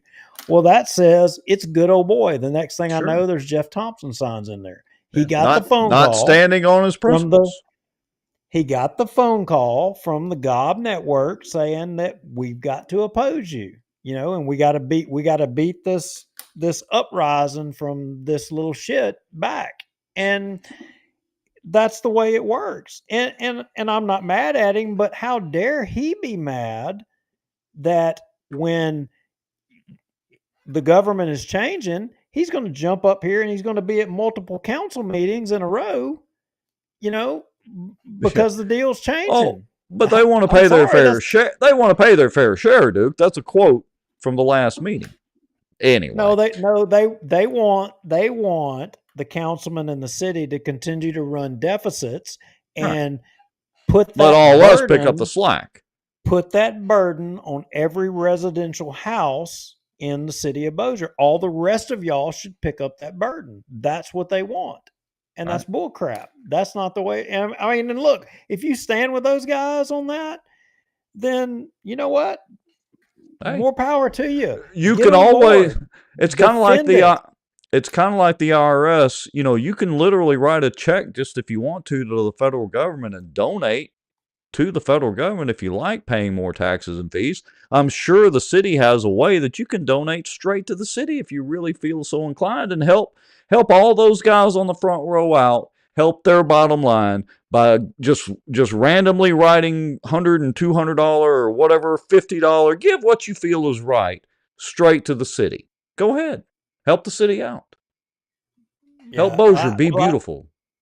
I don't feel sorry for Mr. Coleman, because he damn sure didn't lift a finger to help us in our fight. And that's, we preach it every week on the show, talking to everybody, about staying involved. And when the people that are in a position to be able to change things and to do things, they don't lift a finger to help. And then the only time they show up is when it's about their bottom line. You know what? Fair weather friends. I got to tell you, somebody told me one time, I don't know how many people knew Angelo Rapolo. Angelo Rapolo told me one time. And if you know who Angelo Rapolo is, you know his history, you know the background. But Angelo told me, and it's some of the best advice I ever got. He said, Duke, he said, the most important thing you can ever do in this world is know who your friends are. He said, and there's a difference between them. He said, there's friends and there's user friends. The most important part is to know the difference between the two. He said, that's the most important part. And I've never forgotten that. And he's 100% correct. Sage advice. All right. So that's pretty much the majority of the city council meeting. Honestly, wasn't, anything that explosive that went on. I don't guess they got their subsidies. And so the fees, beautification fees or whatever they're called, are going to stay the same. Did we want to go over this legislative session? How are you doing time wise? Oh, I'm good. Okay, just want to make sure. All right, so I'm going to switch over to the legislative meeting, and actually, I'm going to do the little live control click. I did get a message that Hammonds and Maggio, which I think we covered that, but they walked out because they have family members that own apartments or whatever. I think we did cover that, didn't we? Yeah, we did. Cassie had put that up there, and then I showed it on the screen, and Sadal sent me a text message to let us know specifically why they walked out. So, yeah. All right, do you want me to go to the timestamps or... Yeah, you can do that. I tell you what I am going to do. Let me get my Restream up here, and Yeah. And now I've got it on live control, so if you come in, both of us can do it. Now, is this the right one? The May the 6th legislative meeting? no, it's Hold on. Let me switch screens. Bear with us, technical moment here. Which one did I upload? The June the 3rd. Sorry. Yeah, June 3rd. Yeah. Okay, here we go. Natural resources. I was on the wrong meeting. All right, let me switch around. Okay, here we go. Yeah, so this was the Natural Resources Committee meeting, and everybody watching this one, y'all may be like, oh well, this doesn't matter to me. Well, actually, it does. It matters to any one of you. If you have a home loan and you own property, you own a house or whatever, believe it or not, you have mineral rights. You unless you're that's a whole nother discussion. See, I'm opening up a can of worms, but I'm going to assume that everybody watching, you own your property, whether you own it by your loan or whatever, but you have the rights to your minerals on your house, whether it may be no bigger than the size of a mobile home. It doesn't matter. But I don't even know what this particular bill was originally about. But what's important about what you're going to see and what transpires is how kind of the sausage is made. So we're down at the end of the legislative session, and there's a lot of things trying to be pushed through. And in this case today, you end up having the governor come in, and it's really colorful about what takes place, and his words and the dialogue. So you have a bill that's been debated. The issue was out there publicly. Everybody has had an opportunity to debate it. And then in the end, there are amendments that are put on to try to get other things in there. We all hear about it in DC. We hear about it in Washington. And in this case, this is what you had. Well, interestingly, the amendments that were put in here were over some pretty serious things. How many of you have heard about legacy lawsuits? And of course, you've heard about carbon capture. There was a lot of things that were tried to push through regarding carbon capture that had some trouble. Well, they put them on this bill and tried to put them through, and they went through. And the dialogue that took place here was pretty good. Okay. So let me get on live review here. Yeah, I've hit the live review button, so you should be able to do it. All right. So starting out here, you've got Representative Ogeron, and some of you guys may remember Representative Ogeron. Ogeron, he's related to Coach O, of the LSU Tigers back in the past. He's come on our show a couple of times and talked on a couple of things. And I could have got him on tonight, but I know they are skint back, and I wasn't going to abuse his time on it. But Ogeron comes from down there on one of the coastal parishes. They have the issue of legacy lawsuits, and he was the most outspoken, and he explains it. And let's just start off with him and let him lay out what's happening. Here we go. Thank you, Representative Gillray. Chairman Henskins, we have had that happen in this building before, though, haven't we? We've been in that situation before that we've had it happen to us. Yes, we have. Vice Chair Ogeron for a question. Thank you, Mr. Chairman. Again, baking the cake and putting in the last agreements once the pan's already in the oven is what I'm feeling right here. But, all right, going back through these amendments, I know Ms. Stadler said that 2 through 23 were technical, and I see number 13, which is real long, so it caught my eye. But what I see now is it is technical technical in that it primarily changes the added features of this entire package amendment here. So that number 13 basically talks about adding in, provide for carbon dioxide sequestration policy, the notices, and then the remediation processes along with the administrative process that Representative Zarang was talking. It So makes a I understand. substantial part of it. That's basically from yellow last week, it's good while I wasn't here, to today amendment. That's primarily the two big things that we're adding in is the carbon sequestration add-ins, bills that had some troubles in the past that are getting bolted onto this, as well as the litigation remediation process for oil fields, right? Can I get a yes? Is it? So you have two remediation processes in here. You have Act 312 updates, and then you also have I'll call it the alternative dispute resolution process. So they're actually they're separate. Okay. They are separate.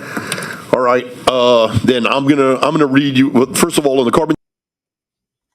So did y'all catch all of that? A little bit of it. Kind of dumb it down for us a little bit.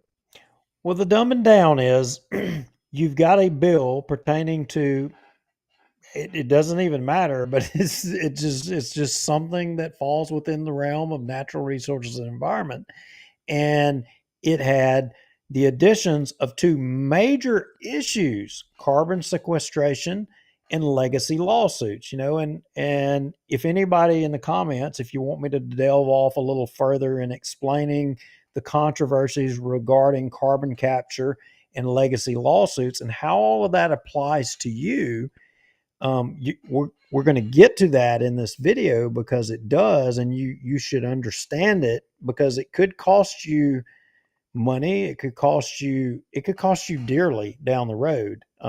And you're either going to be informed about it or you're not. And if you're not informed, you have a 50-50 chance of making the right decision that will cost you severely down the road.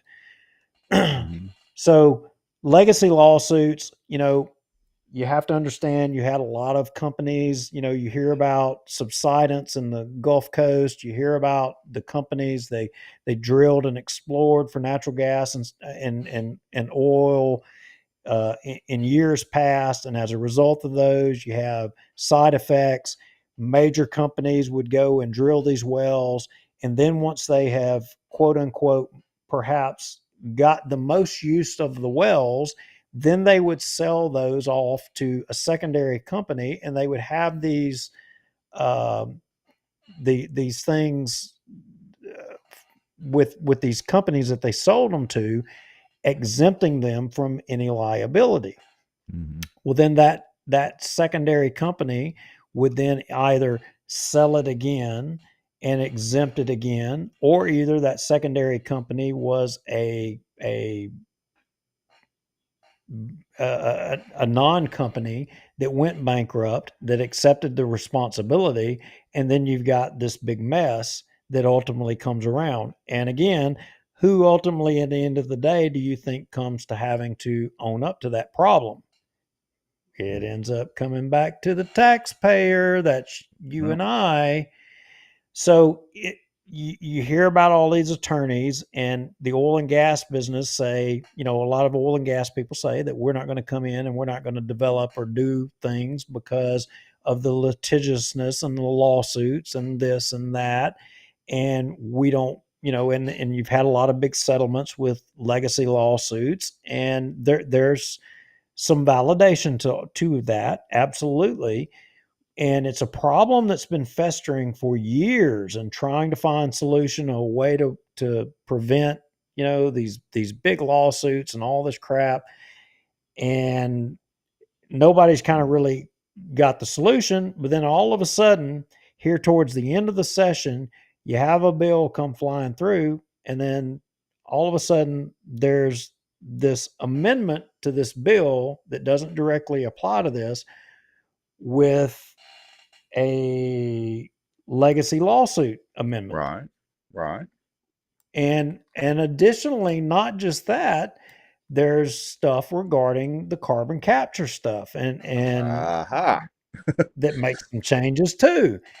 And what Ogeron is saying is said, look, I don't have a problem us talking about all this. I don't like the way that you're putting this forward, and we're just suddenly here all of a sudden debating this at the last minute. And when it gets down kind of the last minute, what they end up doing, or one of the ways that in legislatively that they do things, they will have a joint committee where senators and representatives of the same committees come together, and they will debate on a finalized bill that then they will put forward to the House and the Senate to vote on, and they'll say our joint committees came up with this, and for the most part they all fly through with flying colors with no checks and balances, and there's really not a ton of debate, at least for the public, on it. Mm-hmm. So does that about sum it up? Yeah, I think so. And so what I'm trying to see here is how, and granted, I've not seen the video yet, so clue me in if you can, but how do these legacy lawsuits with the oil and gas industry factor into the carbon capture? I mean, what were they trying to drive at with the carbon capture crap that's coming up? You're going to have to repeat the question because Bo has suddenly decided that he wants to be a part of the show. Oh, well, okay. So let me try, and maybe I'll phrase it better the second go round. How does the legacy lawsuit situation with the oil and gas industry, how does that square up to the carbon capture incoming industry?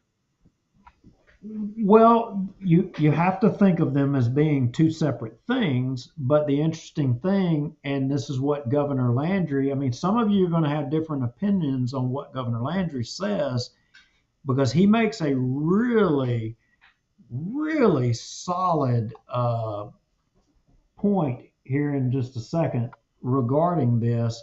And he basically says, he calls out people you wouldn't think he's going to call out to be hypocrites on the issue. They're unrelated, kind of, sort of, but they are related because you're talking about the same industries. And I'm going to jump way ahead here, and I'm going to say, so if you understand the legacy lawsuit stuff, on one hand, oil and gas companies say, we're not going to come and we're not going to develop there because we're fearful that we'll get sued over legacy lawsuit stuff. But yet, where is all of the carbon capture stuff originating from? It's originating from the oil and gas industry. And who are they lobbying? They're lobbying the legislators to pass legislation out and help them. So if you're unwilling to come here and develop oil and gas, but you are willing to come here to deal with carbon capture and ask for help from the legislature on that, there seems to be some hypocrisy there. Well, okay, that's a good point. It kind of, well, remarkably similar to the apartment complex deal almost, on a much bigger scale. So let's go back to the video real quick and let's listen to some more of Ogeron and let's get into this fast. All right. Trying to build different tools that have to be looked at all together. And all of the information that's presented here, we have been, I mean, it's 18 months. I know that there's constant concern about sort of the last second, but we have reports that are on the internet. I've continued to draft it, will continue to sit with anyone that's interested in doing it. There has been no intent to work in a clandestine manner in which to move these things forward. We want you to be able to see the entire process so that way you can think about the agency as one. The only piece that's not in here is the fee because it was the way that it was started. But that's part of it. It's rather than look at it in individual instruments, you're putting it in one big instrument and saying, all right, these are all the different tools. So it's not a static state. Nobody could argue with the whole comprehensive thing being laid out as a good picture. The problem I find is that we're bringing the full picture at the last minute, at the 11th hour practically. In other words, I started in January with my bill, started dealing with stakeholders and finding out the problems through February and March. Whenever I came here, April, I had well baked and ready to cure legislation. This is just being thrown together a little bit too quick, and I'm seeing my stakeholders basically complaining. Now, if we're going to pass this stuff as is and go into conference, we're going to have to really understand what it is that we're trying to pass here. You need to understand that this is not the best way to make legislation. So and he's down there, and I want to say it's Lafourche Parish, and he's talking about, they literally, Lafourche Parish, I think it was Lafourche, is having a meeting tonight and determining whether, again, a proposal on whether or not they're going to file lawsuits against the oil and gas industry on this legacy lawsuit stuff. This is a constant thing kind of happening, and this legislation is going to affect, it would even affect you individually if you have mineral rights, or you have, there's aspects of this that would affect you individually because it makes some changes to that. So I'm going to jump forward here. All right. Representative Domingue, she had a comment here that was pretty colorful, and then we're fixing to get to Jeff Landry. So stand by. Here we go. Okay. It's very similar to Senator Lambert's amendment that was introduced. So you've got, that's the kitchen sink along with everything else that's in there, one holistic part. The indemnification language was introduced by the opponents to the original bill. That's correct. Yeah, and down the bayou you call it a gumbo because we just throw everything that's left over in the fridge. Now sometimes it's good and sometimes not too good. Just depends. Today it's kind of smelling that's not too good, but we'll see how the rest of it goes. I get it. I get it. All right. Okay. They were pretty much all saying that the way this is going down is kind of stinking, and yeah, well, I mean, well, like they said, it's making a gumbo instead of an all-in-one gumbo instead of a specific chicken gumbo or specific sausage or seafood gumbo, is throwing all of it together, which typically doesn't necessarily make the best gumbo. Mr. McCormick. Yep. So Danny McCormick tries to get a question in here, but this is where things kind of get off, and Governor Landry comes into the room, and the show begins here. So let's just go from here. But I do know that between the coastal lawsuits, the legacy lawsuits, and the highest severance tax in the nation, we basically destroyed the oil business in this state. So it's encouraging to see y'all address that. I do have a question. This weekend, to see if this advance notification helps us cure this problem. This weekend, I was informed of a large landowner that was bundling his mineral rights to sell in the parishes where carbon sequestration was going to be taking place. And my concern is for any buyers of that, I mean, with this and that, on your website, or do y'all have the ability for people to go look where these plumes are going to be in case they're, or will y'all have that, how's that coming? And Representative. So, he asks a question, and this guy ends up just deferring to Governor Landry to start talking, and Danny's question doesn't get asked, but the question is of monumental importance, and the question is of importance to every single one of you. So if you chose to sell your mineral rights to someone, and then let's say you, through eminent domain, were forced into a carbon sequestration area where carbon was pumped in, at a zone above your minerals, would then as I appreciate and I understand it, you can't drill through the carbon. The minerals are trapped underneath this. But because you sold your minerals and then through eminent domain, those minerals were trapped, would that mean that you then who sold your minerals would have to pay who bought your minerals back that you sold them to? Would you be in default? Very good. That's a good question. That's right. So those are questions, and there's a ton of questions that will emanate from that are unanswered. And that was where Danny was kind of going, was on answering some of those questions. And how would you know? And what if you had sold if I had bought mineral rights? Let's just say I went and I bought all the mineral rights for out there where you live, Rex. And I had plans of just sitting on those mineral rights. It's an asset that I own, and I'm going to develop them when I so choose, maybe on my deathbed so that my kids would benefit from it, whatever. And that's a choice that I made. But then all of a sudden, some company come in and decided that, you know what, we're going to screw him. We're going to pump carbon in there as business to block him from developing those minerals so it doesn't hurt us. And I just out in the cold because I'm not going to be able to drill them and utilize that asset that I bought? Am I screwed? That is a very interesting question. Honestly, this is the first time I've thought of it that way. Because essentially, yeah, you could block somebody off, I guess. Yeah. So yeah, I'd have to give that some thought.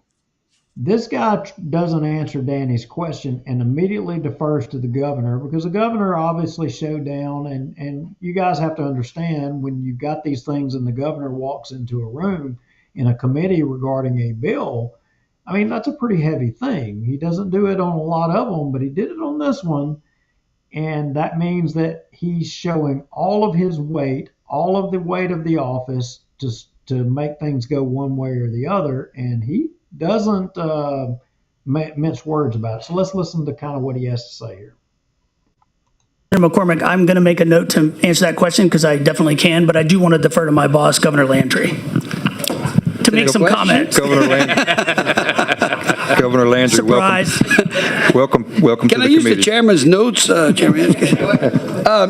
Look, Mr. Chairman, members of the committee, I do appreciate you giving me some time.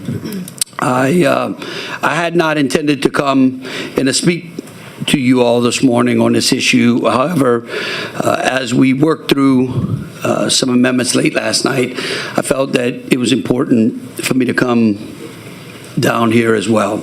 I've been on the phone with members of the legislature since early this morning, trying to reach some common ground. And while it's nice to be able to pit the lawyers against the oil and gas companies, that is not what this is about. This has become an issue of property rights and landowners versus those that want to extract the minerals. Now, it is undoubted that no one, I don't think anyone, believes that I want to do anything to harm the oil and gas industry. I have fought for my entire political career for that industry and in support of that industry. This is an issue that has plagued this state. And the longer we don't address it, the more it plagues the state and the more uncertainty we create for both property owners and for oil and gas companies. I believe that the set of amendments that are in front of you are good amendments. The reason is no one really likes them. That is normally a good sign that we have reached equilibrium in this body. I've consistently said this session, the theme should be a balanced approach. And I believe that the set of amendments before us brings us to a balanced approach. It creates a date certain time. it creates some certainty after that particular date. It also gives us an opportunity to go back and look over the next 24 months if we believe that we have incorrectly made some adjustments to the law. The failure to do anything only pushes or kicks this can further down the road. And so again, I get that not everyone here is happy, including me, because I should be at a press conference talking about the effects of the Super Bowl. But I came down here because it is that important. And I do believe that if we just go ahead and tackle this and put ourselves into a position under which we can create some certainty for the industry and set the ground rules for property owners once and for all, then what will happen is the contractual obligations between the landowners and the oil and gas companies will be modified based upon what we do today. And so with that, I would just urge you to pass these amendments and let us continue this work and get something done this session. Thank you. Governor, will you? All right. So he's for all these amendments. And, you know, I'm going to say a couple of things here. One, I'm going to say something. You know, it's obvious that Jeff Landry doesn't participate on shows and things because we have tried to get him on the show, but we can't get him because we don't criticize him. So I think the key is you have to criticize the governor to get him to come on your show. And I say that as a friend of Jeff Landry's. And, you know, but it's obvious that the only way you get his attention is you be critical of him. And in this case here, that's proven true because Joe Ogeron gets a little rough in here, and it's palpable that the governor's dander is raised here in just a second. But, you know, I would agree that what Jeff is saying. So he's saying about kicking the can down the road, and in his, you got to admit, in his tenure, he's taken some strong positions on things, whether right nor wrong. I'm not making a decision on whether he's right or whether he's wrong, but what I am saying is that in Louisiana, we have tried, and I think all of you would agree, we have tried this thing of moderation now for how many governors, you know, of trying to ride the fence, and none of it has worked. I mean, we're in no better shape. So it's just like on the lawyer thing and the insurance or whatever. Let's let one side or the other win out, and either they're right or they're wrong. I mean, we'll get to a faster resolution if the lawyers have it completely 100% the way they want it. You know what? We're going to find out either they're right or they're wrong, or the insurance wins all the way out and they get everything they want. We're going to find out whether they're right or they're wrong. And so to that vein, I'm saying that the governor is right.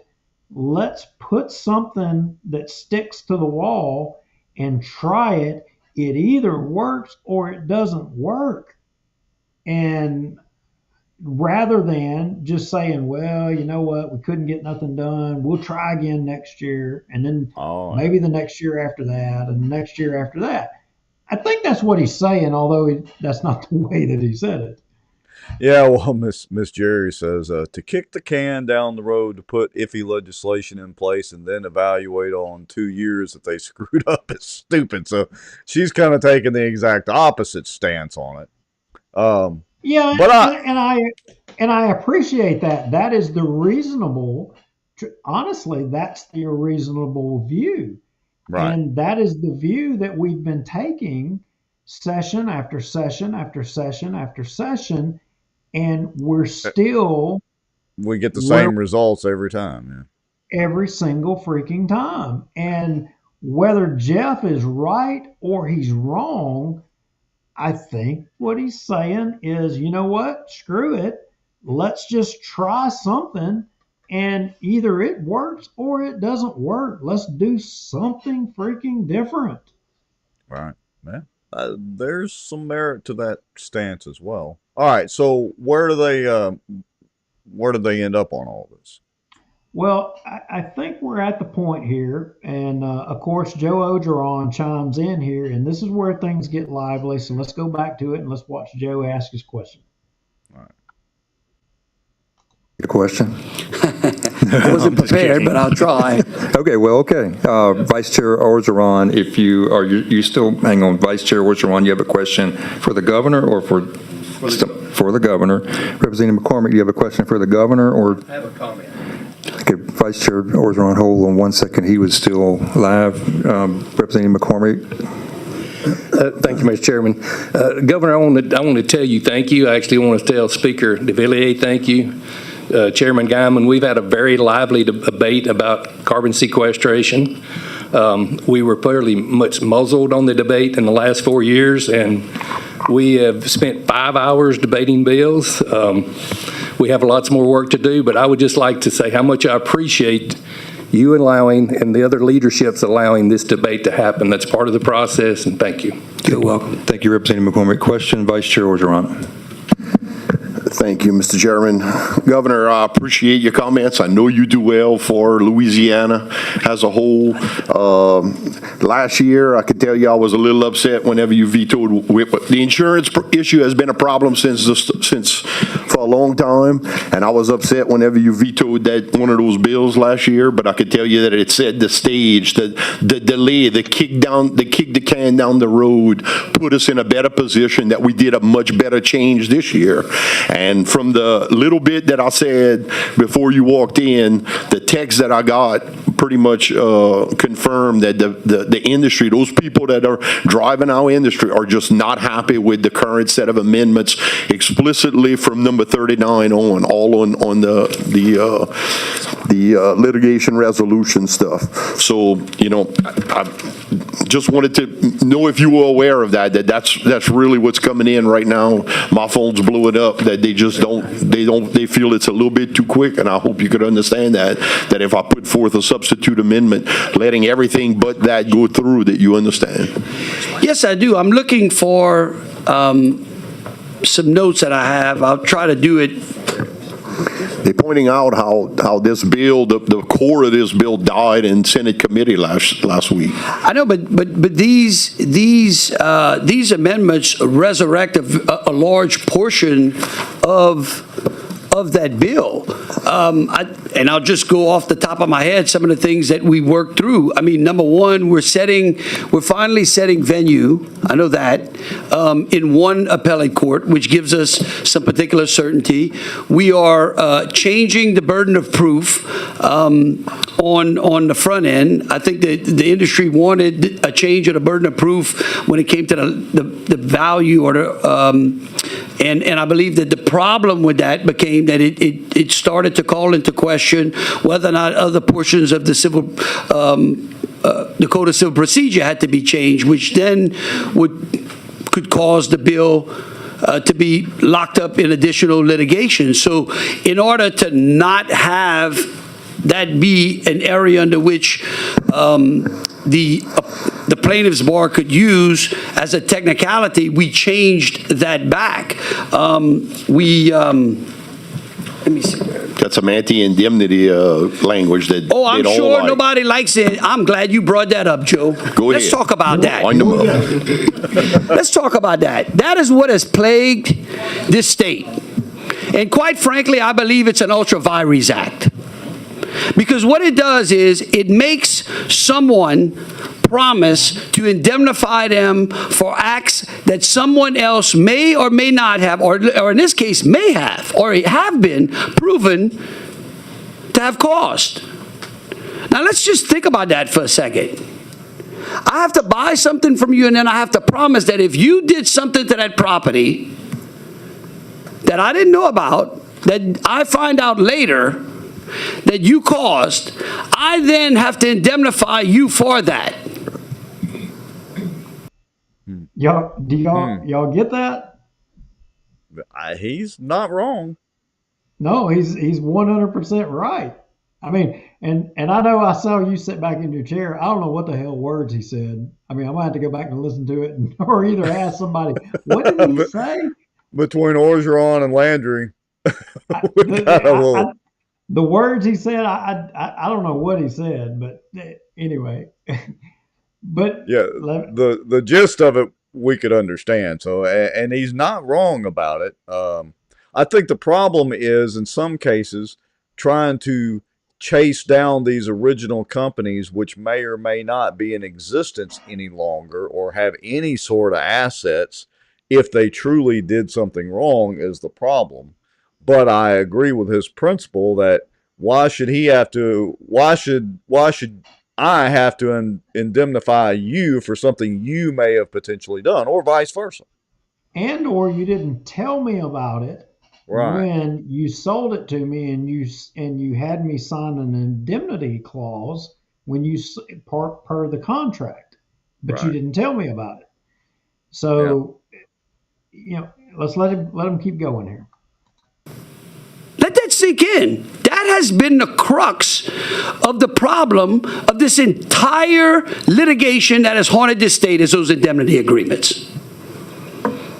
And so if there is one piece that I will stake myself on, it is those indemnity agreements. And if the industry wants to come and talk to me about why, because when I wrote that indemnity provision, I wrote it to be both retrospective and prospective, so that we set the table once and for all on exactly what these companies, as the chain of title moves from one company to another, where the responsibility lies, Joe. And you're right. I'm sure the industry doesn't like it. The curious thing is, what part of the industry doesn't like it? Is it the majors? Is it just the majors, or is it a combination of both the majors and the independents? Do they not like it retrospectively, or do they just like it prospectively? That's a question. That's what I would like to see. No one has texted me, but I certainly would love the industry to text me. Where y'all at? Let's talk about the indemnity agreements. Look, I just represent Bayou Lafourche, District 54. I vote my district. We haven't been involved in any legacy lawsuits. We had resolutions and votes on that in the council. Matter of fact, I think tonight they're going to try to take another vote to see whether or not we've changed our mind on it. Pretty confident that we have not. We don't bite the hand that feeds us in the oil and gas industry. But just know my concerns with this goes back to 3 meetings ago with last minute substitute amendments coming in and making change. I just wish we would just engage stakeholders a lot earlier and not try to make last minute decisions in the legislature. I thank you for coming. I know you're passionate about Louisiana. I do. I appreciate those comments more than you know. And I've been working on this since the deal fell apart last year. And one of the things that I've tried to do this session is try to get us out from underneath the dark clouds that have continuously fallen upon this Capitol when we address these issues. We did an unbelievable job on insurance and legal reform this year. This is, in my opinion, a piece of that particular legal reform as well. No one wants to see certainty in the oil and gas industry more than me. What is interesting to me, though, since you already, I'm going to really get myself in trouble, okay, is how on one side of the equation, the industry tells us that our litigation environment is so bad that they will not do business in this state. Yet in the same breath, they will sit and apply one application after another for carbon sequestration.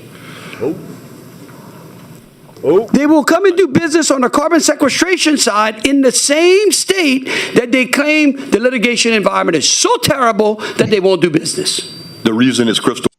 All right, so I gotta admit, that's good.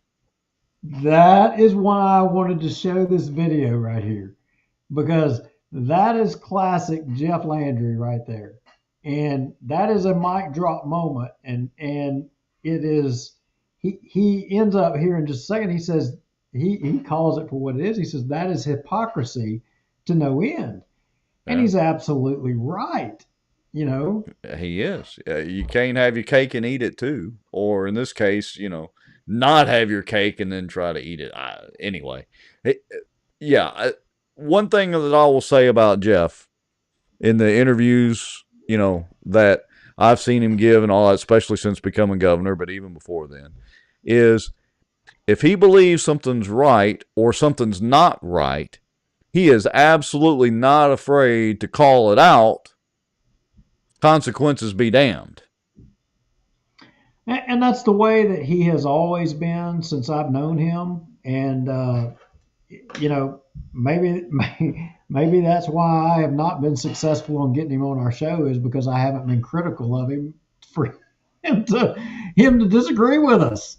Right. So Well, maybe I'm going to have to just start doing something to make that happen. But I'm going to let's let him finish up here, and we'll close this out. all right.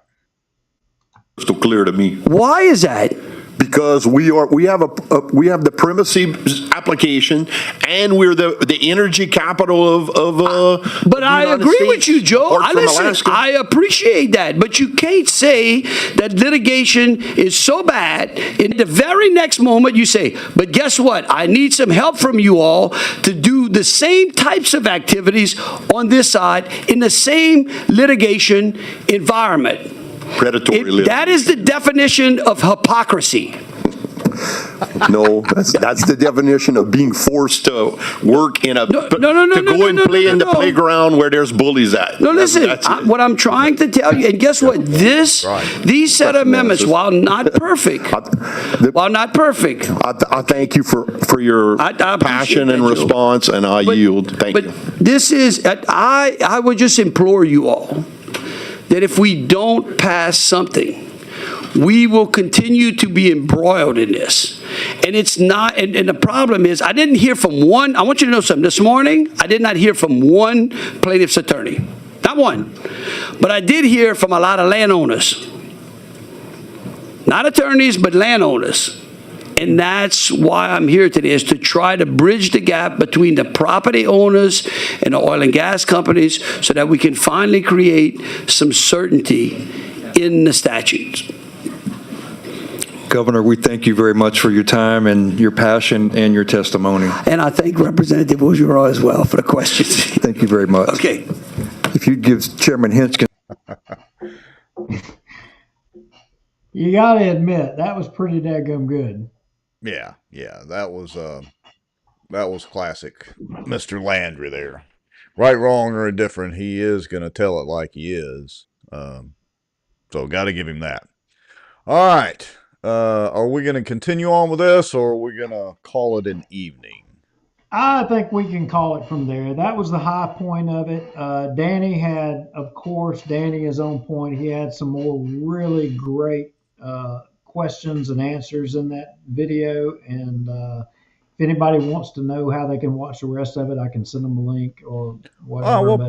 I'll post it on our Facebook page, and that way, look, folks, some of these videos are hours long, so you may need to scroll through them, or a lot of times what I'll do when watching these videos is I'll set the playback to be, 1.5 speed or 2 speed or something like that till you get to a good part. But look, a lot of people don't realize that sometimes coming up with the content for the show and the stuff to talk about is literally having to go through some of these videos. And some of them are not entertaining, but you got to go through it to find the good parts, and that's part of the process, that meeting was 1 hour and 47 minutes.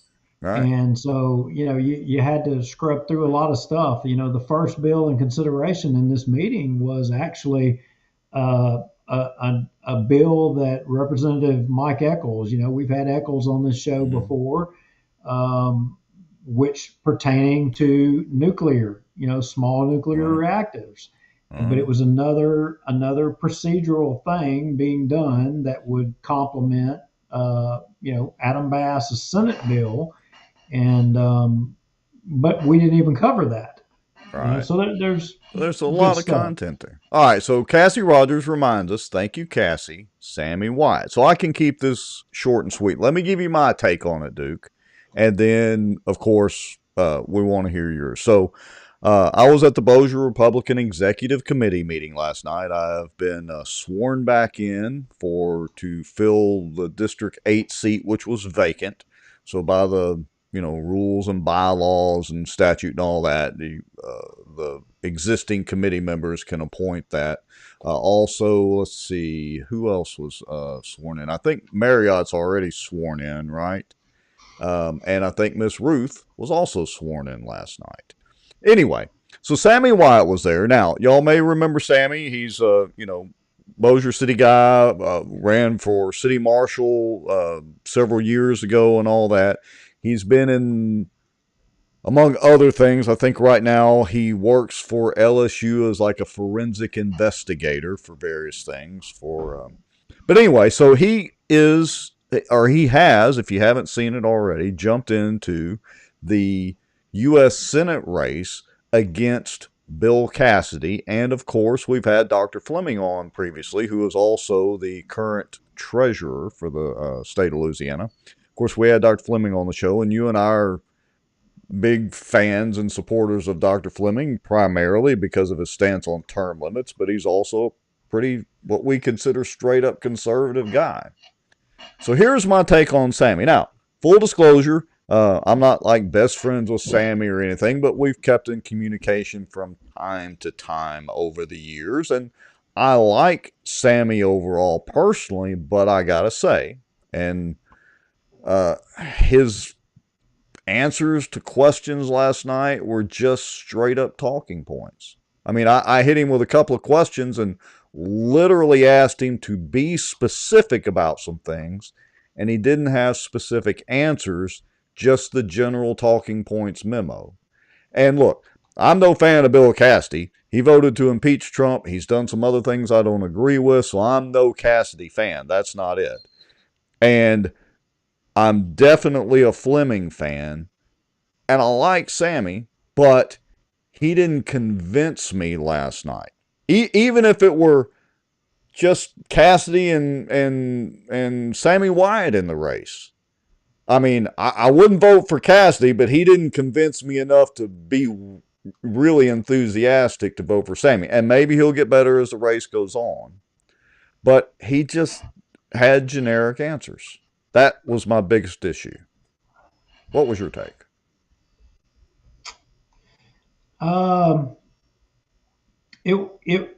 There's some problems there. And as you well know, because you was present, I asked some specific questions that the answers were not the answers that, should have been given, in my opinion. And, I don't, look, I tell you what, I'm going to bite my tongue, because I think that we're going to, at some point, I think Sammy's going to come on the show, and, sure. We'll have him on and we'll talk, in which I think that probably I'm going to not kind of give my 2 cents completely after I let you get out there on the limb. Me and you are not far off from what we think, in which I don't think we are at all. But I'm gonna kind of try to be a little neutral here, because I would like to see us put a debate or something together with all of these guys. Yeah. And I don't want to poison the well per se. And but I was not completely happy with everything that I heard, and I think there's some improvement to be made there. I'm not happy with everybody. I mean, I want everybody to be limited government and all that stuff, but it's just what it is. But I can promise you, I'm not going to be with Cassidy. I don't care if Donald Trump comes down from the castle himself to anoint Bill Cassidy. I don't think I will be able to be there. I just, Yeah. On principle, I couldn't vote for him either. I agree 100%. It'll be a tough road to hoe for me to get there. I don't know what it would take, if anything, could make me sway me to get there. So, you know, of course, Sammy, you're welcome to come on the show, just like all politicians or candidates are welcome to come on the show. Just let us know. Bring your A game, because we're not going to just ask you softball questions. We're not here to beat you up, because, you know, it's not like we're completely pro Fleming and don't want to give you a fair shot. We try to be respectful of everybody, but make sure you bring your A game and no generic answers. And, you know, we'll leave it at, and look, Bill Cassidy's welcome to come on the show too, but I seriously doubt that's going to happen. Yep, absolutely. Not going to happen. Bill Cassidy's not going to do that. No, this would be beneath him, way beneath him. So, all right, Mr. Lowry, I appreciate you hanging in there, and because I know you didn't have the best day or best morning, shall we say, the most pleasant experience this morning. So I appreciate you jumping in here, and as usual, us having our little soapbox for Tuesday night. Hey, it was fun. Thanks everybody for watching, and we hope that it was beneficial to you. Hope you learned something. Yep, I hope so. All right, Mr. Lowry, I'm going to hit the finish button, and we are out of here. See y'all later.